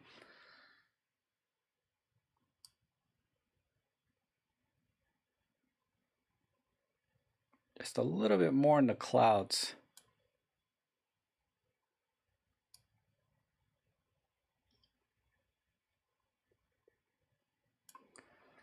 Yeah, there's not much needs to be done here, really. Let me bring this down again. A little bit there.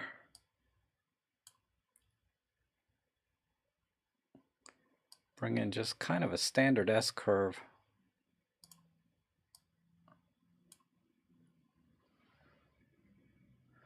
Oh, the video looks, you know, Steve, in the bottom right, you'll see a little cog on the stream for settings. Make sure that's in HD mode, because a lot of times YouTube will downscale it to 720 or 360p, and that's why it looks fuzzy. So just try that.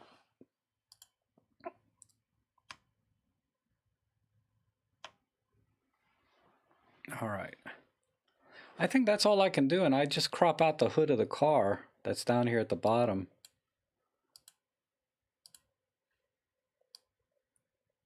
Like that. Maybe center this a tiny bit.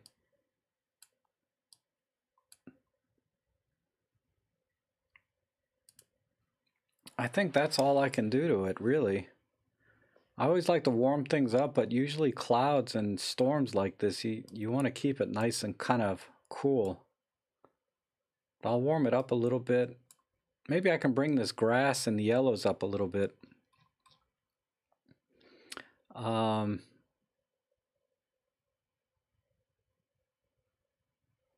what I'll do is I'll go into the color wheel here and brighten up the grass. It's usually a lot of yellows and oranges and greens.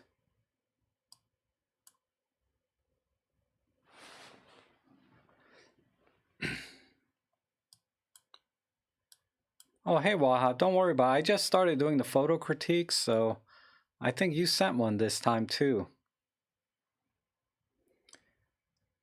But I think that's what I would do there. I wish I could bring the yellows up a little more. Would saturation help? A little bit.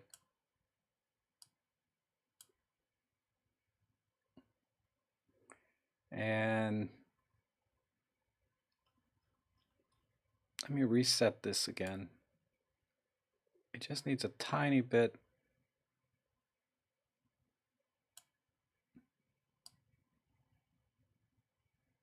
A little bit of brightness. That's about all I can do. The side road.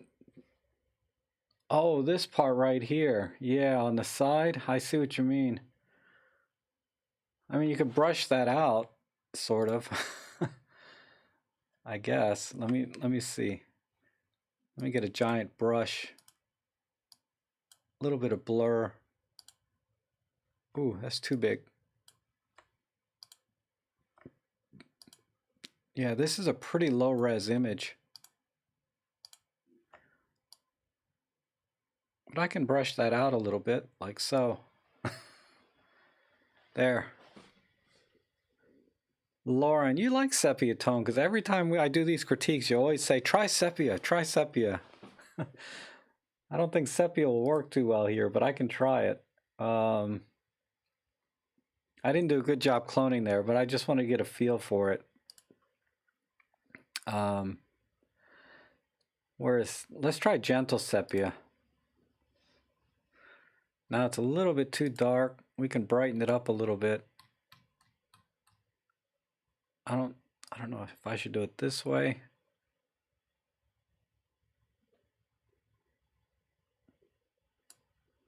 So that's sepia. No, I don't like it. The image is a little bit too low res to do sepia. I like the color image. But okay. Let's see before and after if there's anything going on here. That's what I would do before and after. Just brighten it up and crank up the yellows and greens in saturation. And then I did clone out this area. I could do a better job of cloning out over here, but you kind of get the idea of that side road. Over here, I think that's what somebody said was kind of distracting. That didn't bother me too much, but I guess it can be cloned out pretty easily in an image like this. All right, let's move on to the next one. Okay, I like this. What I don't like, I mean, I like all these rocks here, but there's too much. And it's kind of overpowering what I think is the most beautiful part of the scene. And that's how the bridge is kind of framing these mountains back here. And I think these rocks could be a whole separate picture. Because the rocks themselves are very interesting, right? So I would...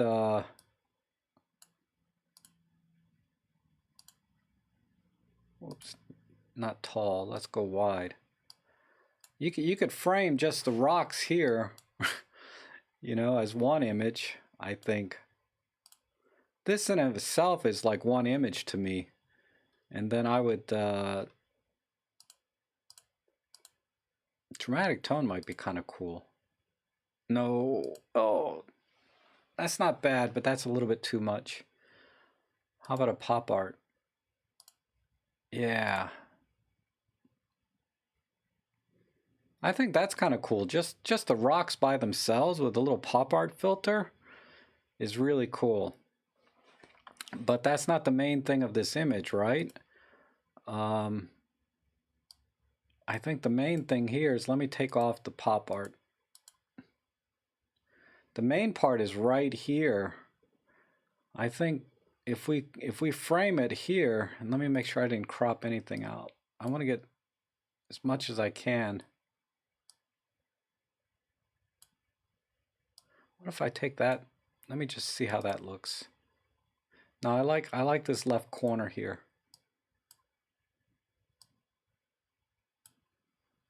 Right there. That to me is a good crop for this image, and then just add some dehaze. I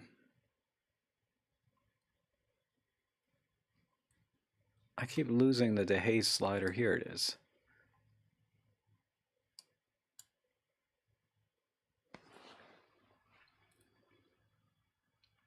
Yeah, that looks good. Crank up the clarity a tiny bit. And then, let's see. Definitely warm it up a tiny bit. Like I said, you guys throw in suggestions as you see fit. Maybe a tad of magenta. Yeah, I like the wide crops, right? Rick thinks the original is a great smartphone image. I know, right? But then this would be a very short stream, right? If I just said, oh, that looks good. I got to jack it up a little bit. Let's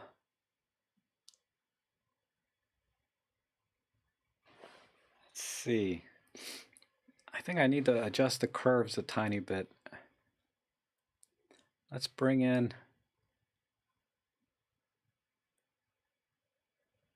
Let's make the blacks more black. I don't think I want to bring the whites in too much.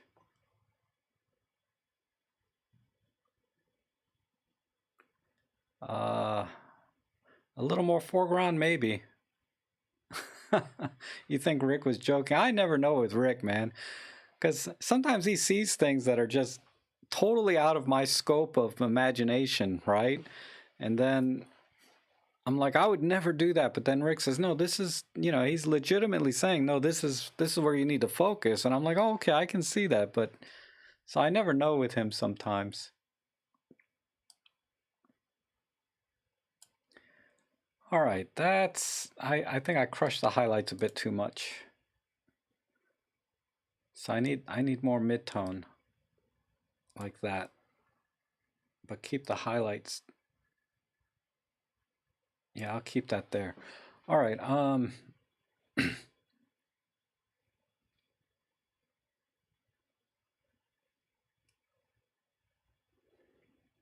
yeah, Felita, I'll talk about those lenses in just a moment. Let me finish this image.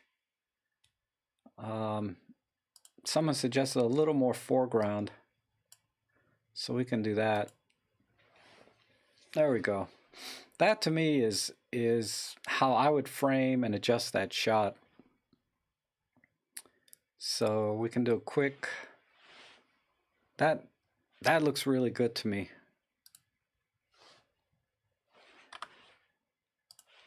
And if we compare kind of the before and after, what do you guys think? I think that looks pretty good. I think I left the pop filter on. No, I turned it off, but okay. Yeah, there's just the contrast and everything. I just wanted to get some of that hazing out of the background, but the background is where, right in here is where really the beauty of this shot is. I'd have probably, if you can, I'd have walked in closer and framed this part a little bit differently, but at this angle, this is, I think, the best that can be done. All right.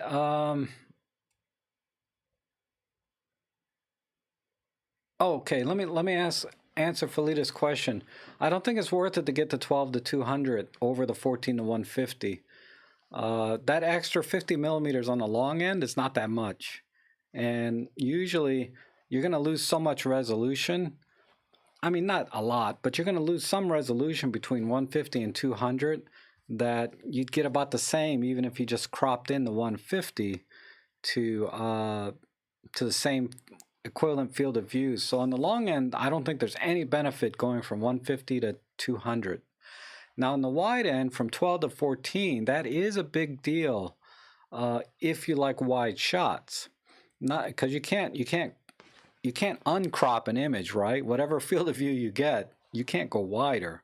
So going a little bit wider can be an advantage at the 12 on the 12 millimeter. But that said, that 12 to 200 lens is like $1,000 lens. I would much rather get a 12 millimeter f2 or a 9 to 18 millimeter lens to complement the 14 to 150 instead of getting the 12 to 200.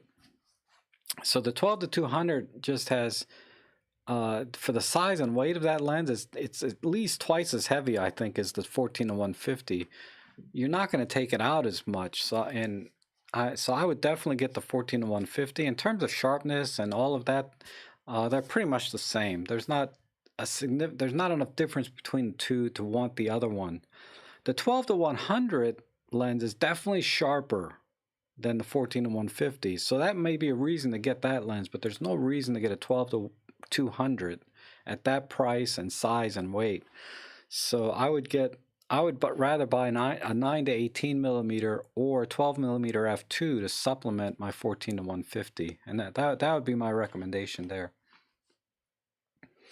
All right. Yeah, sorry about the delays. I can't do anything.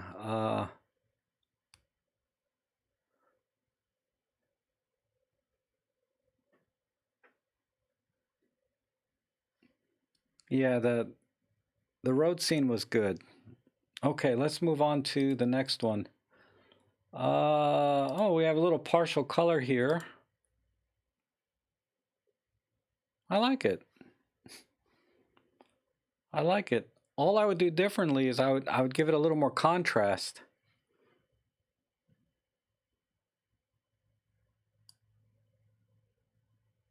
So I would, ooh.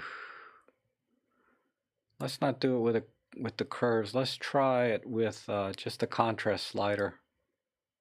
Yeah, that's better. Like that. And dehaze is always really good with black and whites. I'm trying to see if I can bring some of the tones of the sidewalk in a little more. Clarity usually kind of sucks on black and whites, but let me just try it.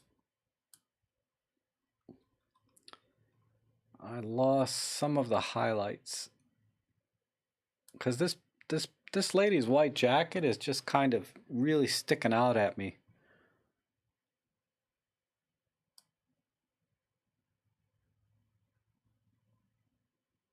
Just about there. Oh, hey Kostov, this is your image, huh? It's a really good shot.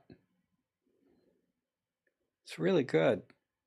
I would just basically add a little contrast because dehaze didn't do anything.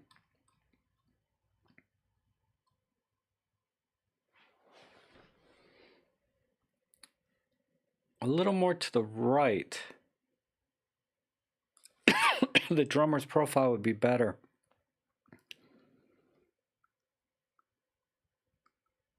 Do we need that pop of red? That's, you know, the pop of red, that's kind of a creative choice.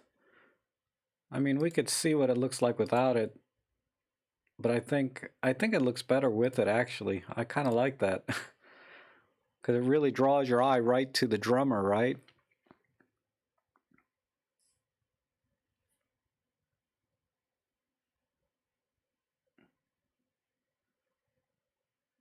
Yeah, Rick, wow, you're really behind here.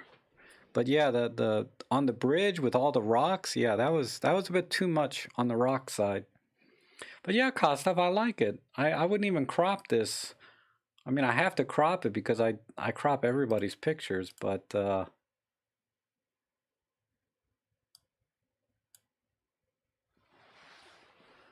um,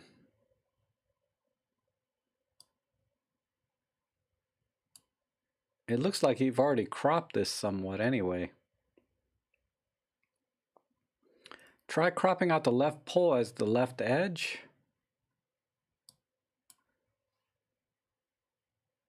Really, I don't think I would crop out that, but I can try. Something like that, John?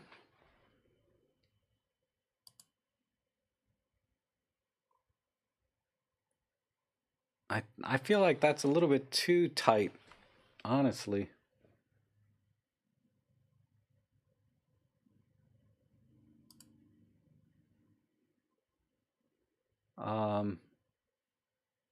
Yes, but not the top crop. So you want to do sort of a not a out of perspective crop like that. So the one let's make it a 1x1 then, because I don't like weird crops. Yeah, James, I'm kind of with you. I think it really needs everything, right? I mean, well, the 1x1's not bad.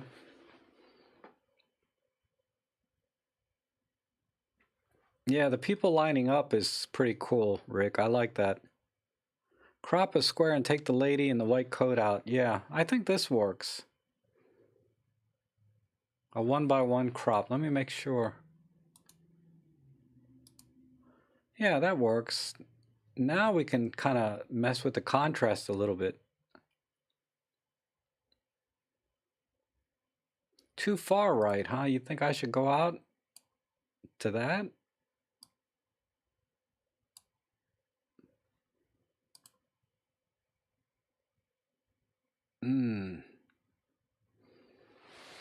I don't know, Lauren. I think I liked it better this way, right about here.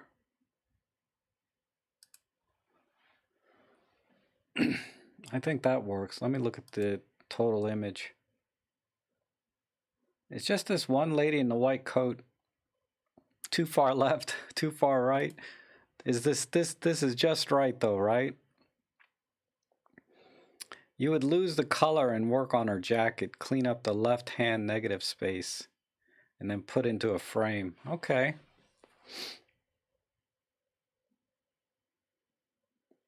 Lose the color. I like the color though. I can let me look at a black and white again. Yeah, I suppose. Let me add a red filter to brighten it up. Let me see. Let's try green filter and make it darker. Okay, green filter's okay. I mean, black and white looks okay. But I get it. I get what Kostov was trying to do. There's kind of a selenium tint to it too. Because when I go black and white, I lose some of the tint. You don't like the pole taking the left edge. Really? Whoops, not a green tone. Let's do purple and green filter. How about a blue tint?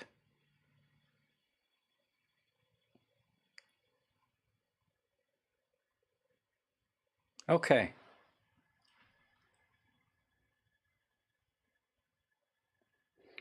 Let's see how this looks just all by itself.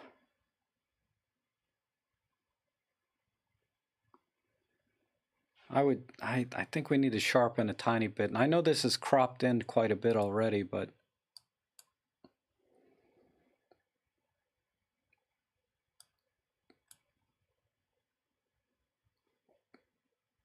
I think that works.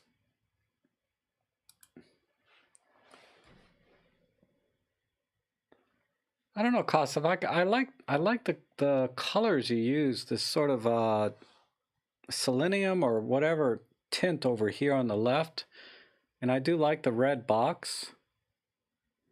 But this is kind of the community edit over here, taking the pole out to some and taking out the lady in the white.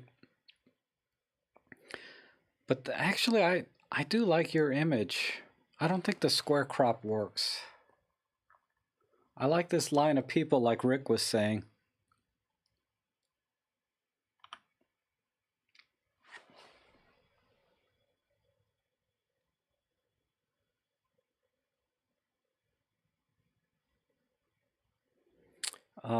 Yeah, I am getting quite a bit of delay on my chat side.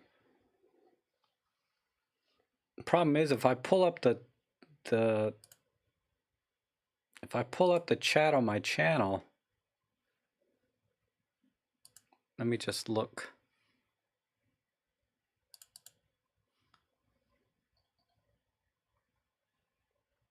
Turn off the sound. Okay, I can't mess with that. I'll have to try that next time. Okay, you can always change dodge and burn or white jacket to leave out the photo. Yeah, you know, Workspace doesn't have that. You know, like dodge and burning, so I think Kostov actually, I think you got it right the first time. I agree with Sean Mark there. I don't think anything I edited here makes any sense on your image. Let me go back to the original here. I need to get rid of some of this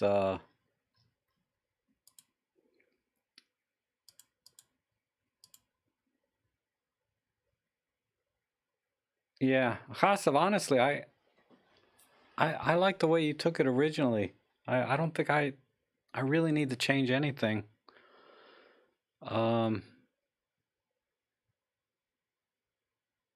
Crop a little to the left if you must lose some empty space. Yeah, a little bit over here.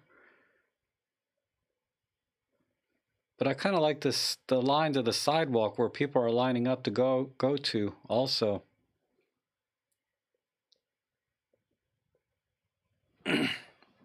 Good job, Kostov. I think it's a great shot. I wouldn't change a thing other than some people saying they don't like the red down here. Just leave the boy's legs, then it's art. It seems that the story is the street performer and people ignoring him. Yeah. Yeah, I think you did a good job, Kostov. I really don't see any reason to change anything. I mean, I tried to play with it a little bit, but it didn't. It just made the picture worse, and we lost the story by cropping or editing. So yeah, good job. I really like that. I think this is the best picture I've seen from you that you've submitted to me anyway. All right, let's move on here. Okay, we have a nice kid shot playing in the park. Almost got a little starburst action here. This yours, Wahab? Yeah, nice picture. I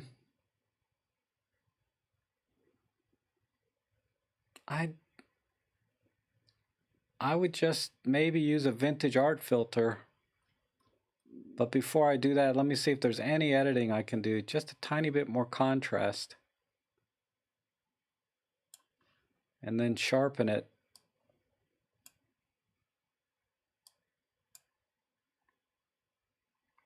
And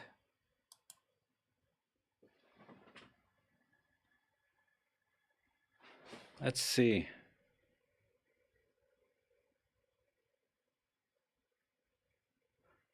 Okay, John, I'm not sure if I got the lake picture. Let me see. Is it that one? No. That's Paul's. Yeah, I don't. Oh, this one. This has got it. No, that's Edward's. Sorry. I don't know, John. I don't see it today, so maybe you have to submit it again. But yeah, for Wahab's picture, yeah, yeah, Lauren, I was gonna try that. A little bit of dehaze too.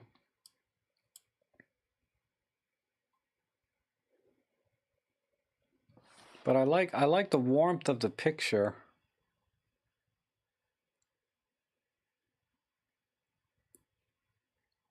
I think that's all I would do. And then only other thing I would do is have some fun with the art filter. This arm here is confusing. Okay, John, we'll catch up with you on Thursday. I don't know, that arm doesn't bother me too much. I would just throw like a vintage one. Well, this might make it too yellow. Let's try vintage 3. That's always been my go-to. Ooh, God, no. Vintage 1. I like that. Yeah, vintage 1 works for me.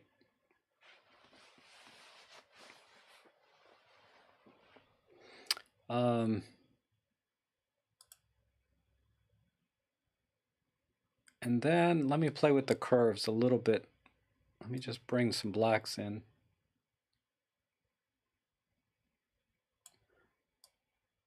I don't think I need to do that side. No, that's a tiny bit. Let me just type it in 250. All right.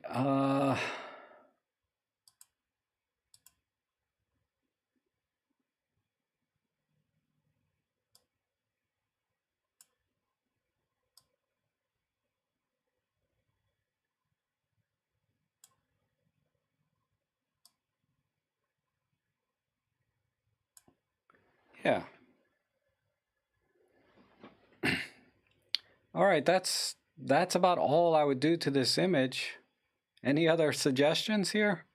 Let's just do a before and after so you can kind of see. So yeah, I kind of went hardcore with the art filter. You know, that vintage 3 is supposed to make, it doesn't really make it look aged though. It makes it look yellow. That's the only thing bothering me about the application here. So maybe I just need to warm it up a tiny bit. I'm not warm it up, I'm sorry, cool it off a tiny bit.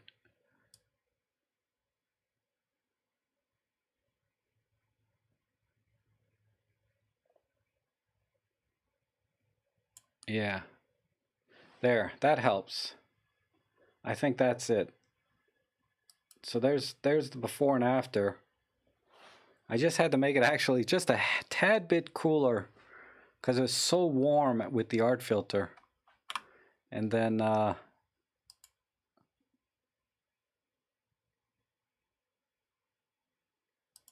yeah, Paul, I agree. It's really one of those pictures that, you know, make you smile.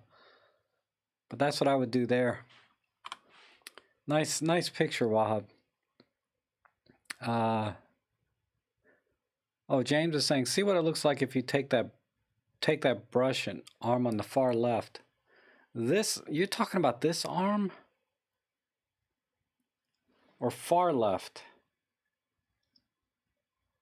I just don't see what arm you're talking about. Are you talking about the arm on the other kid, James? That like I'm pointing to now?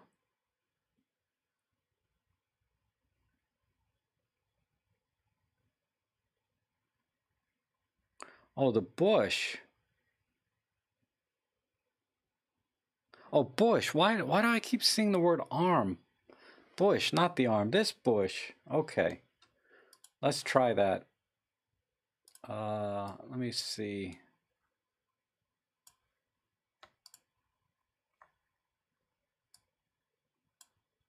And blur it. All right. What should I brush it out with? Maybe just more of this. We'll start here.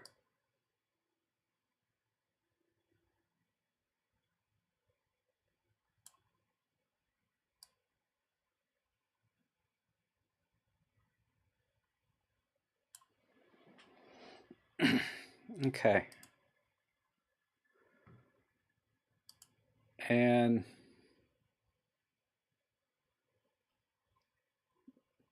take a little bit of the, add a little more blacks, huh? So drag the blacks down a little more. I don't know. I'd have to desaturate if I take the blacks down any more than that.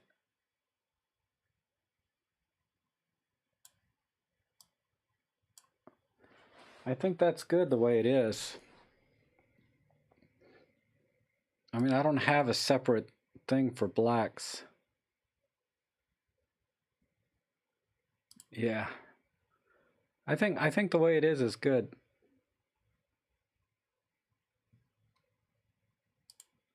So there we have it. I mean, it was fine the way it was before, but yeah, if we brush out that bush, that helps a little bit. Okay, let's move on to the next one.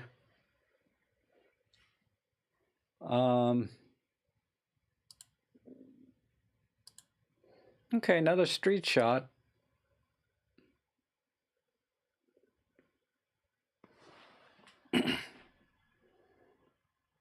Man, I wish I would have gone just a little bit lower.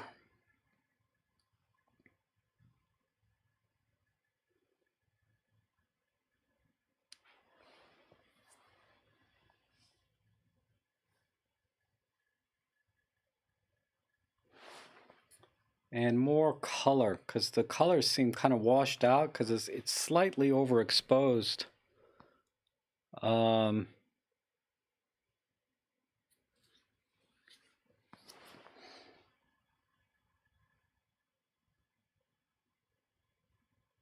Let me just try the curves a little bit. Let me bring this into about here.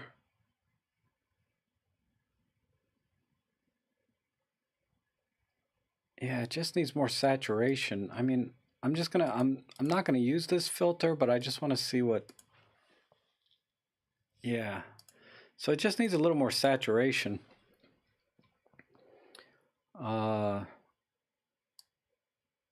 Let me darken the image a little bit by EVs.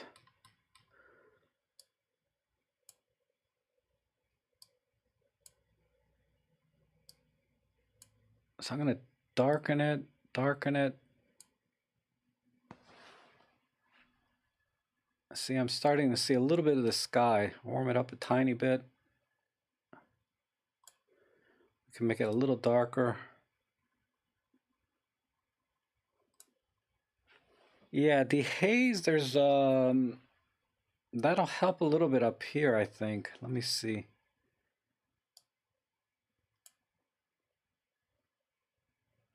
But not.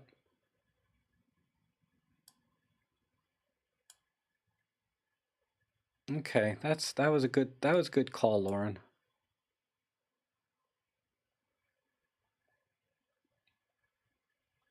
I don't need any clarity. Oh.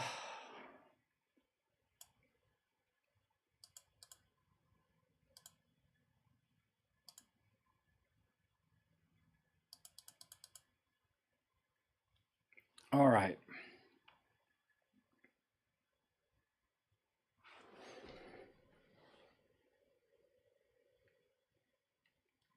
Tad more contrast. I'm afraid if I put too much contrast in, I'm going to lose some of this sky.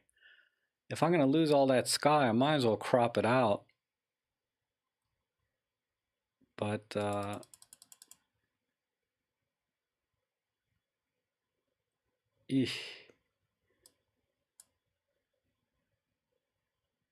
yeah, I'm starting to lose some of the sky by the contrast, and I feel like that's a little bit too gritty.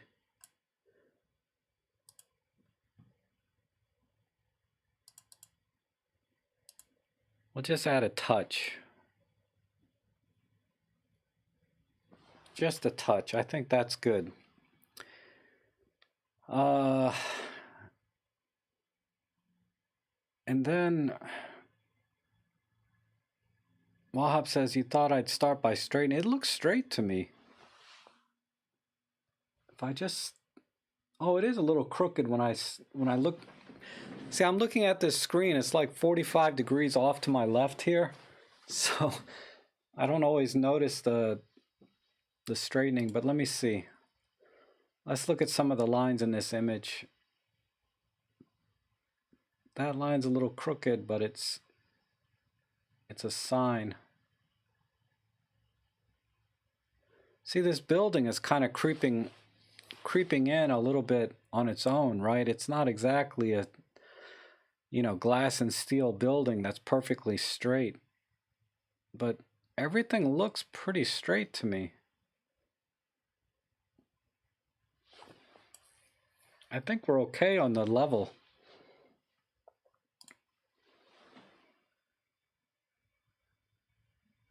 I mean, if I had to, I would tilt it slightly to the left. Just a hair.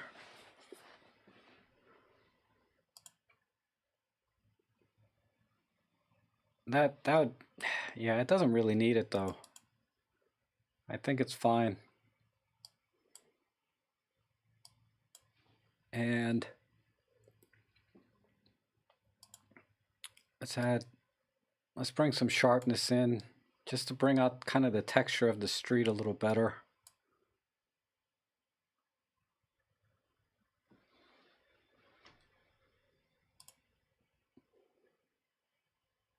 But yeah, let me see what this is a 4x6 crop or 6x4. But if we did it in a traditional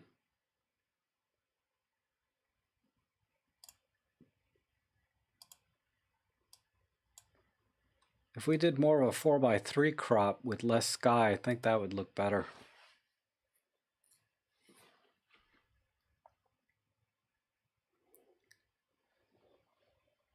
So yeah, that's what I would do, is just crop the sky out a little bit. And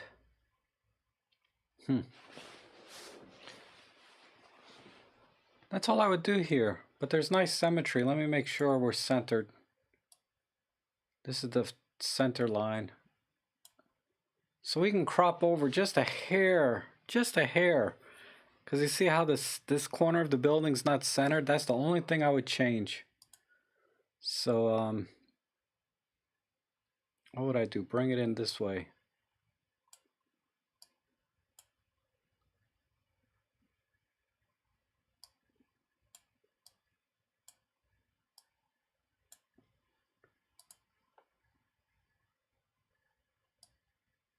Oh, that made it worse. Hold on.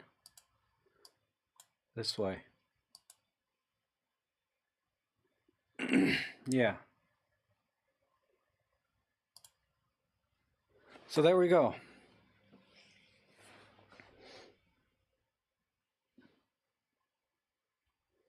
That's all I would do. So let's compare before and after. Yeah, sky replacement, right? Maybe.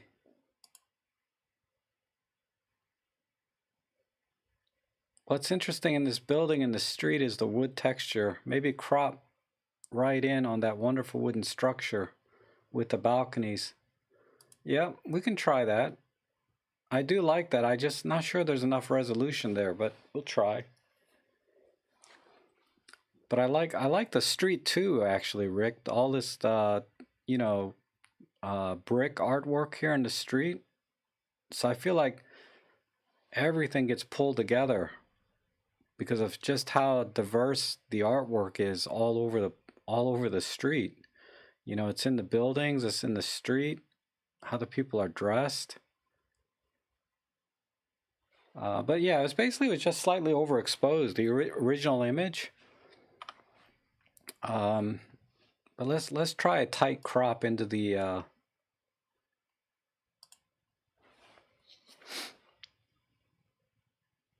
wood. And we'll switch over to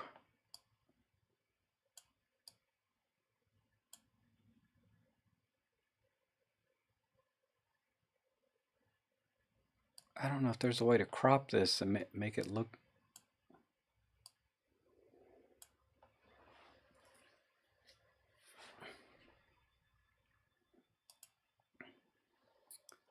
Something like that.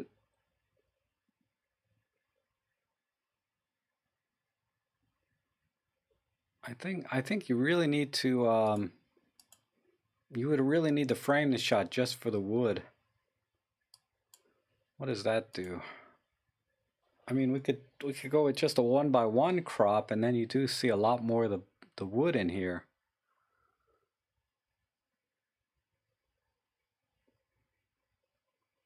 And it keeps all of the people in place.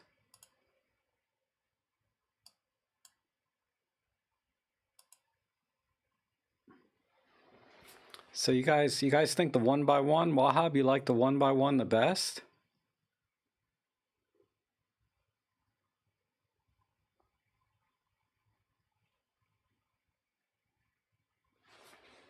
I wish I could see your comments, everyone's comments, a little bit more live, right? But you could. It's interesting, but I like the mood of the street and the building and so on. Yeah, yeah, I like the street down here. Yeah, 4x3 was the best. I think so. I think you'd have to frame the picture very differently if you wanted to capture just the wood. I mean, the wood is interesting, all in here. Like if you really crop in tight, there's a lot going on in here that you could focus on. But then it's a totally different picture, right?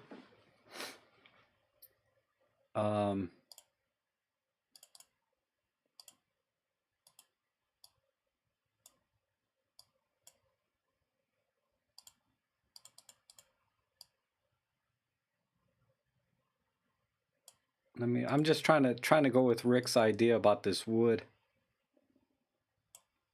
Yeah, I just don't see any angle here that makes this work.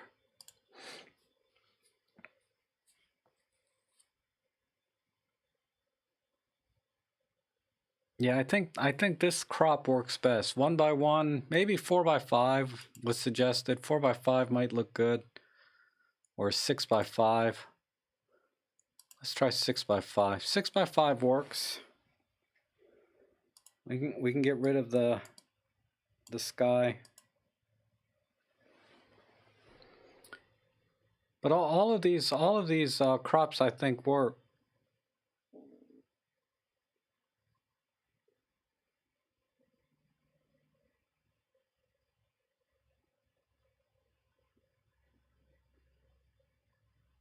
Oh, hey Felita, okay.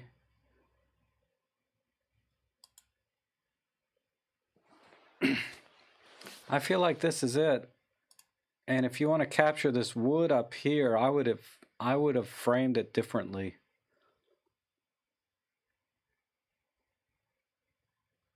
I feel like we're just a little bit too low to the ground. The structure's too high up to capture the way this is, or the lighting's not right. I like seeing everything here. This old house on top of this restaurant. Man, this is making me hungry. And then all the people walking around and the brickwork in the street. Yeah, I like that. Okay, let's move on to the next one. Gosh, there's still 4 more to go.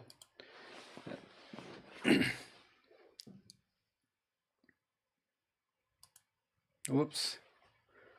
So we have a long exposure. Nice. I like it. And we got a 50-50 split. And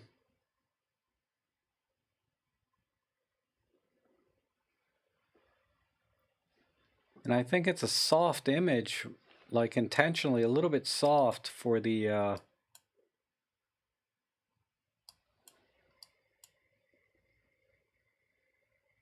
yeah, it's a little bit soft, but that's kind of intentional. But let me see if we sharpen it. Yeah, I would sharpen it just a bit, or go the opposite direction, go much softer.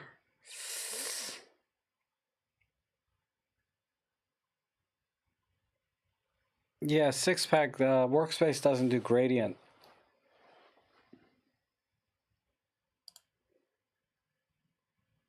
I think going sharper is better. So we'll sharpen it up. And then there's a little bit, I feel like there's I'm thinking about the color now. I don't know if I want to go stronger color or go less color. If we go a little bit less color,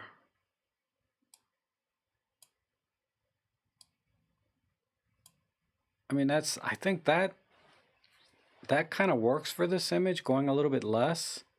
Because if I go too much on the other end, see, that doesn't look right. I think going less color looks better to me.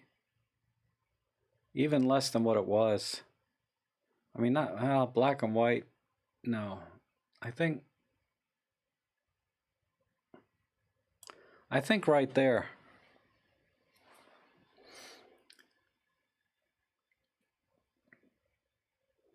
Wahab, you would lose these bushes, huh?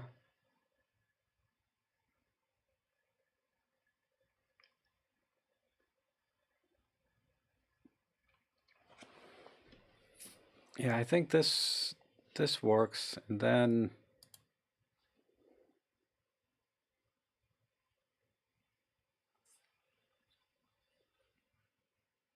yeah, I get it.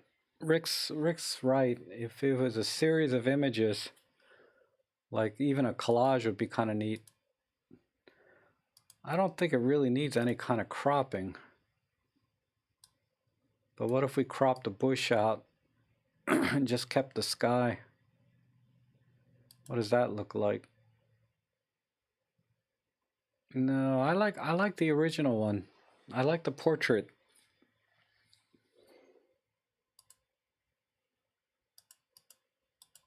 I like this portrait better, even with this ridiculous bush here. I don't like this patch too much either, but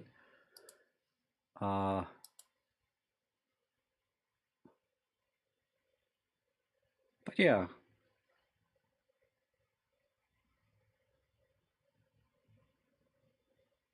Why does it look like an effect rather than a long exposure? It's because I desaturated it, you know? Now it looks like I applied a filter, but I just desaturated it.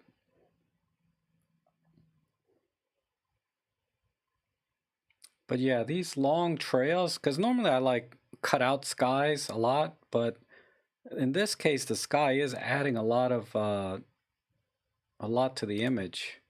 I mean, dramatic tone is sometimes really good, but let me do that, and then I have to bring the brightness back in, the midtones. Let's see if I can do it with this slider. No.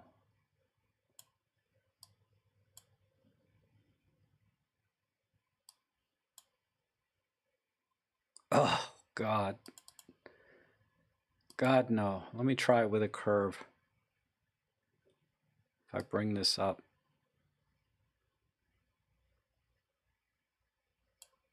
No. All right, forget the filter. I think that's it. Well, I'm saying crop to exclude the bushes in the foreground. Then I think it'd be too tight. This would be too tight, Wahab. So if I keep the 4x3, this would just be too tight if I cropped out that bush.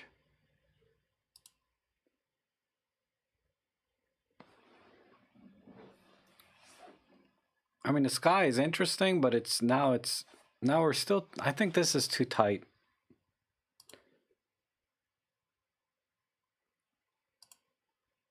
I think the original is fine.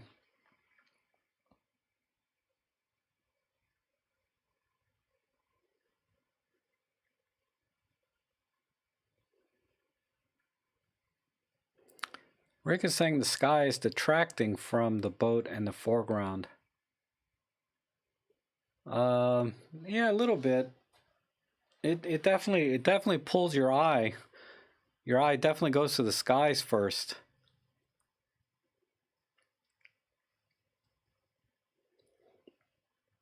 But the problem is this foreground is not strong enough on its own. I mean, we could let's try one by one here.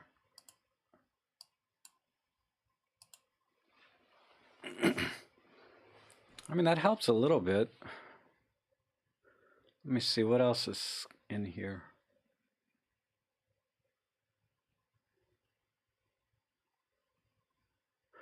The original plus 20% sharp. Yeah. I agree. But I would desaturate a little.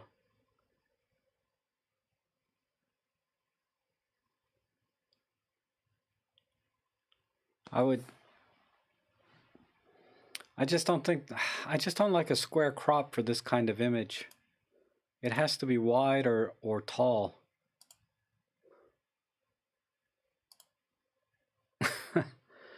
That's not bad. Yeah, these kinds of images I like wide and tall. How about a wide shot?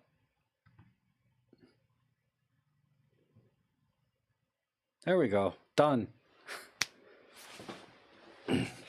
That's the shot there. If you like wide shots.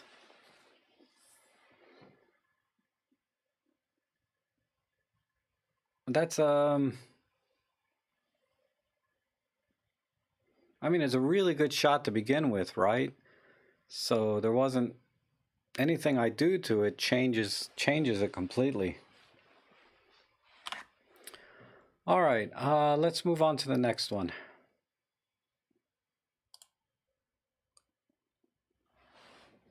Yeah, the horizon being cut in half, I know. Some people don't like it. Some people like that. Okay.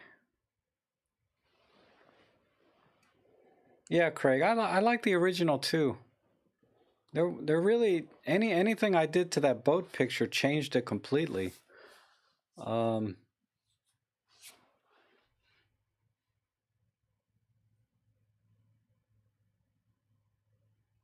Yeah, bringing the horizon down a bit, maybe. Bring it down or bring it up, right? I think it's a tough call. I think, all right, let me go back to this. If we do it this way, I feel like there's just too much sky relative to the image.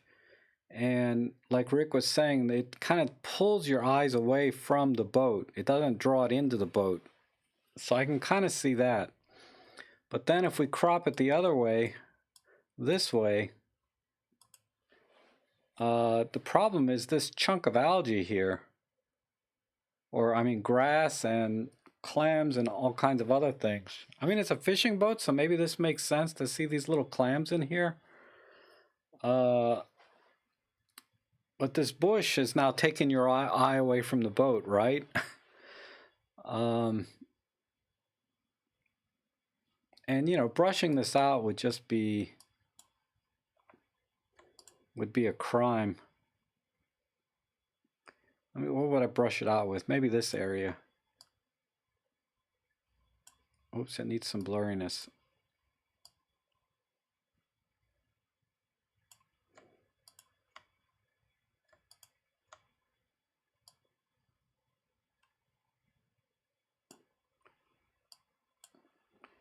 I mean, that helps a little bit, right? Brushing it out.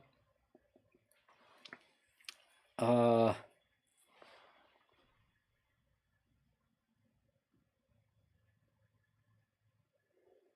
mean, like, not brush out all of the grass, but just some of it. Yeah, Joseph, I like the wide crop too. But I wanted to try the other suggestions people were saying, because everybody sees it differently, right? But I like it now that I brushed that bush out.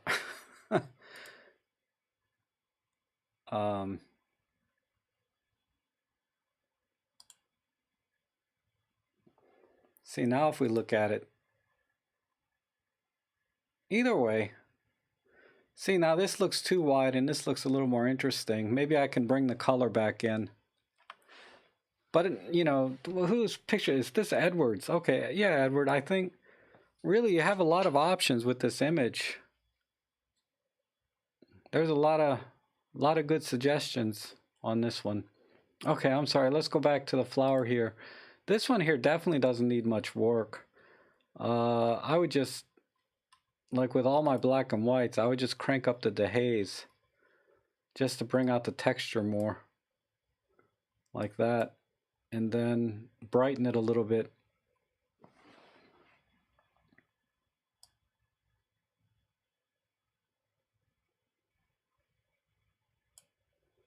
Yeah, I think without this guy it would have been a great shot too. You're right, Rick, on the boat. Whoops. Too much exposure. So I'm going to bring the exposure up a little bit, then I have to take the blacks out. So I'll do that here.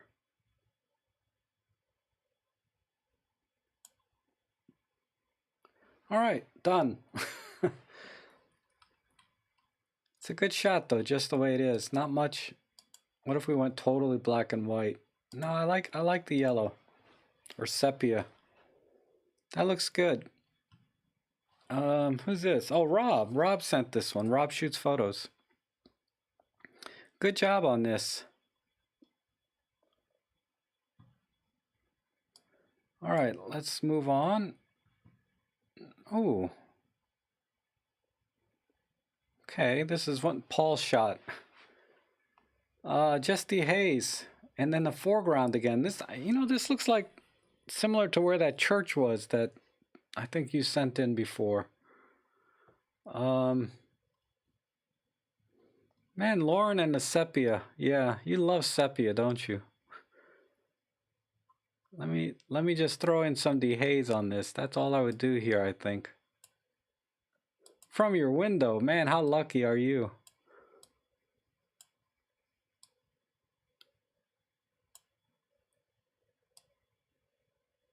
All right, let's do that. And I'm just going to edit kind of quickly here. And then bring some exposure back in. Now the white balance is a little bit off to me. And all this sky up here is nice, but we don't need it, I don't think. I think we can just focus right here and just do a wide crop. So just like that. Let me see. Get the power lines out. Ugh.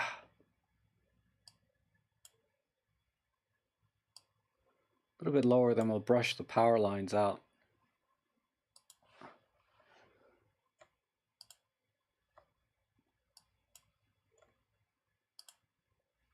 Too much brush.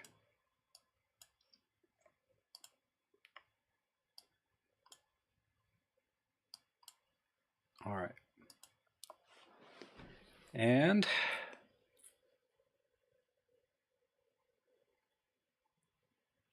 why didn't this brush out?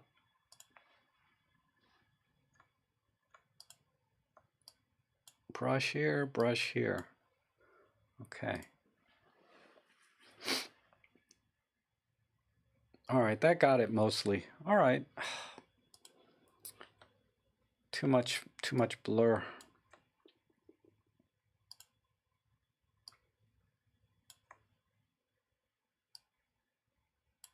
Come on, stop it. This and this. All right.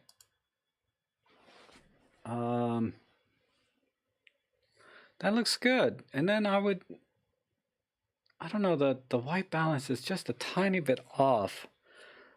I don't know if it needs more magenta.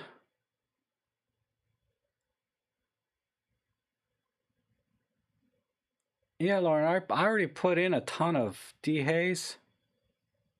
But yeah, I think this, yeah, no. Yeah, we don't need any more magenta. Maybe a little bit cooler.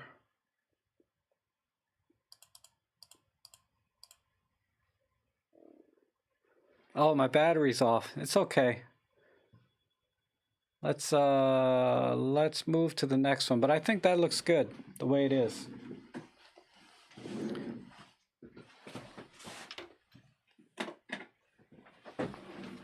Let me just change the battery real quick.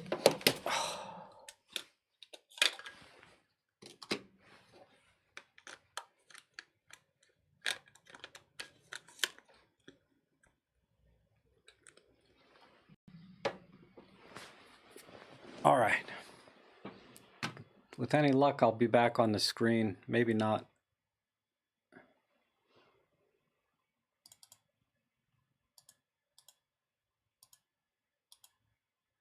All right, I'm back. Okay, next one. Oh, okay. Just needs to be straightened a little bit, and I think we're done.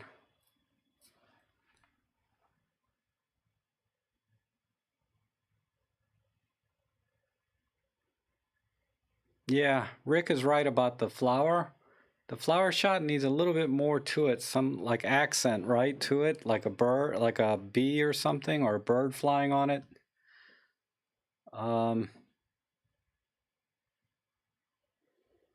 Yeah, Paul, just submit as many as you want. You know, I just didn't want somebody submitted like 20 pictures or an entire portfolio. But yeah, just submit as much as you want. It's fine. Okay, let's see. I would just straighten it a little bit because it just feels crooked.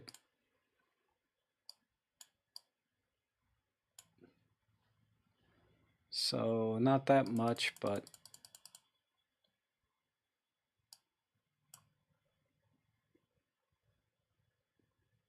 a little bit more.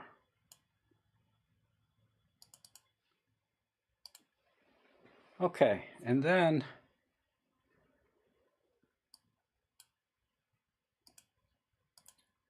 what do we have here? 3x4. Okay, that's all I would do. This is a good shot. Not much else I would do. I mean, if I can, I would have like maybe just got this one tree by itself, or these trees without this tree. Because I feel like this tree feels a little out of place compared to these three. So, because this is kind of the baby tree of these trees, like I bet this tree might be like one of the seeds from one of these other 3 trees, right? So I would have made that more front and center somehow. Yeah, it's like the small trees protected by the big trees, kind of in a way. Yeah, I get that.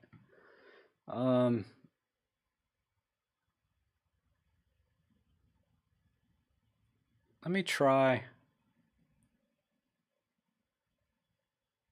The 4th tree works for balance. And then Craig is going for a rule of odds. Maybe. I don't... I'm going to try a little softer filter. So if we go a little bit softer, I would do that. And let me see. Just bring this in a tad.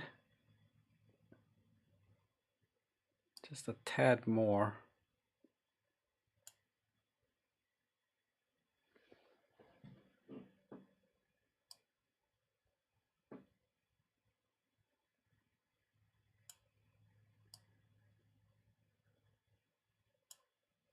Okay.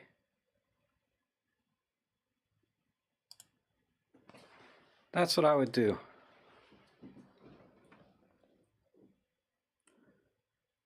Rick is saying go to the extreme to pull out the sunlight and shadow in the mountain. Oh yeah, that video. Maybe on the mountain, yeah.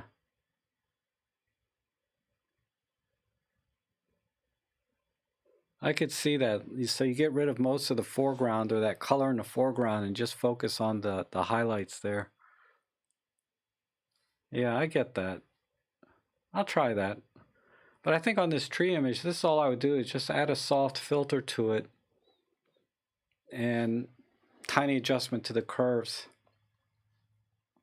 Oh, that was the last one. Any other suggestions on this tree picture? I don't think... Oh, let's do the before and after. Yeah, I think that's all it needed, was just a little soft filter. And then I wanted to see down in here, I wanted to see a little bit more of the grass, because over here it's kind of blacked out a little bit. And the soft filter helps bring that out, and it brought out a little more detail in the trees too. Yeah, this would be a good picture on the wall, right? All right, let me just do this one thing here before I go.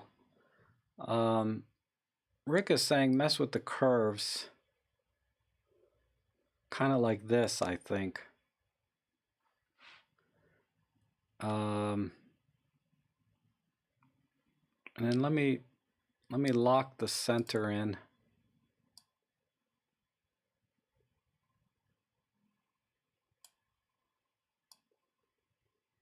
And then a little bit in the midtones. And then I need to take some sharpening off because I'm getting some artifacts.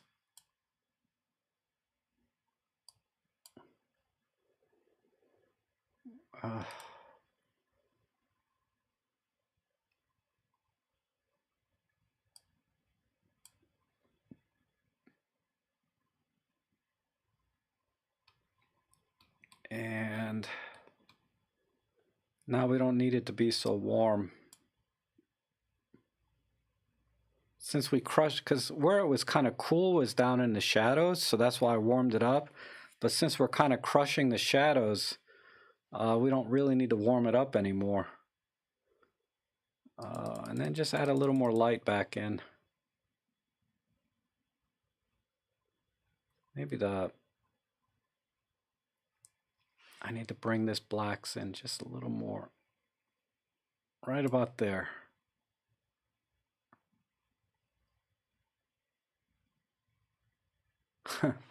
Okay. So, I don't know, Rick, was that kind of what you were suggesting on this mountain photo?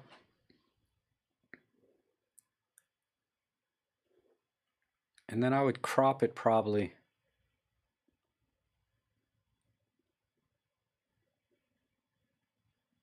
But okay, let's call it if there's no other suggestions here or questions. Oh, I guess there was one last question from Felita about the 12 to 200. Yeah, black and white would look good too. There's not enough tones in this image for black and white, really. See, if I go to monotone, I think we'd lose a lot of the tones here. Well, no, they're still there, but I think the color works better. Yeah, basically 12 to 200 doesn't add anything over the 14 to 150. So just go back a few minutes or before I started editing, I think I talked about the 12 to 200. It's better to buy like a 12mm f2 to get that wide angle side of that lens. Just buy a separate prime to complement the 14 to 150. And if you need to go longer than 150 millimeters, 200 is not that much. You need to get a 75 to 300 or a 300 millimeter f4 Pro. So the 14 to 150 is an excellent lens. Don't bother with the 12 to 200. Just buy a separate prime or something to complement the lens. Long story short. So anyway, everyone, I appreciate you guys coming in. And if you have any, I'll be back on Thursday. Now, Thursday, I think what I'm going to do is I'm going to try and bring people in live on Skype or audio or something instead of me just jibber jabbering for 3+ hours, right? At least we can hear some different views. But hold on, there's a question. Would you get the 12 to 100 f4 or the 12 to 40 with the 40? I would get the 12 to 40 and the 40 to 150. That extra stop of light is worth it in enough situations that the 12 to 100 is not going to cut it at f4. And it's a big, heavy lens. I mean, I know the pro lenses are big and heavy too, but you can go out with the 12 to 40 90% of the time, and then if you're going to be using the 40 to 150, you can take that and leave the 12 to 40 home usually because you're doing something very specific that you need a 40 to 150. But a 12 to 100 is just trying to do too much at once, and it's an f4. So that's what bothers me about that lens. For the size and weight that lens is, I want an f2 or an f1.8. I'm not going to carry that size lens for an f4. You know, not that f4 bothers me, but it's just I just don't like a big heavy lens that's an f4. I'd rather have a 2.8 or a 1.8 if I'm going to carry something heavy. But that's it. Okay, you guys have a good week, and we'll catch up with you on Thursday.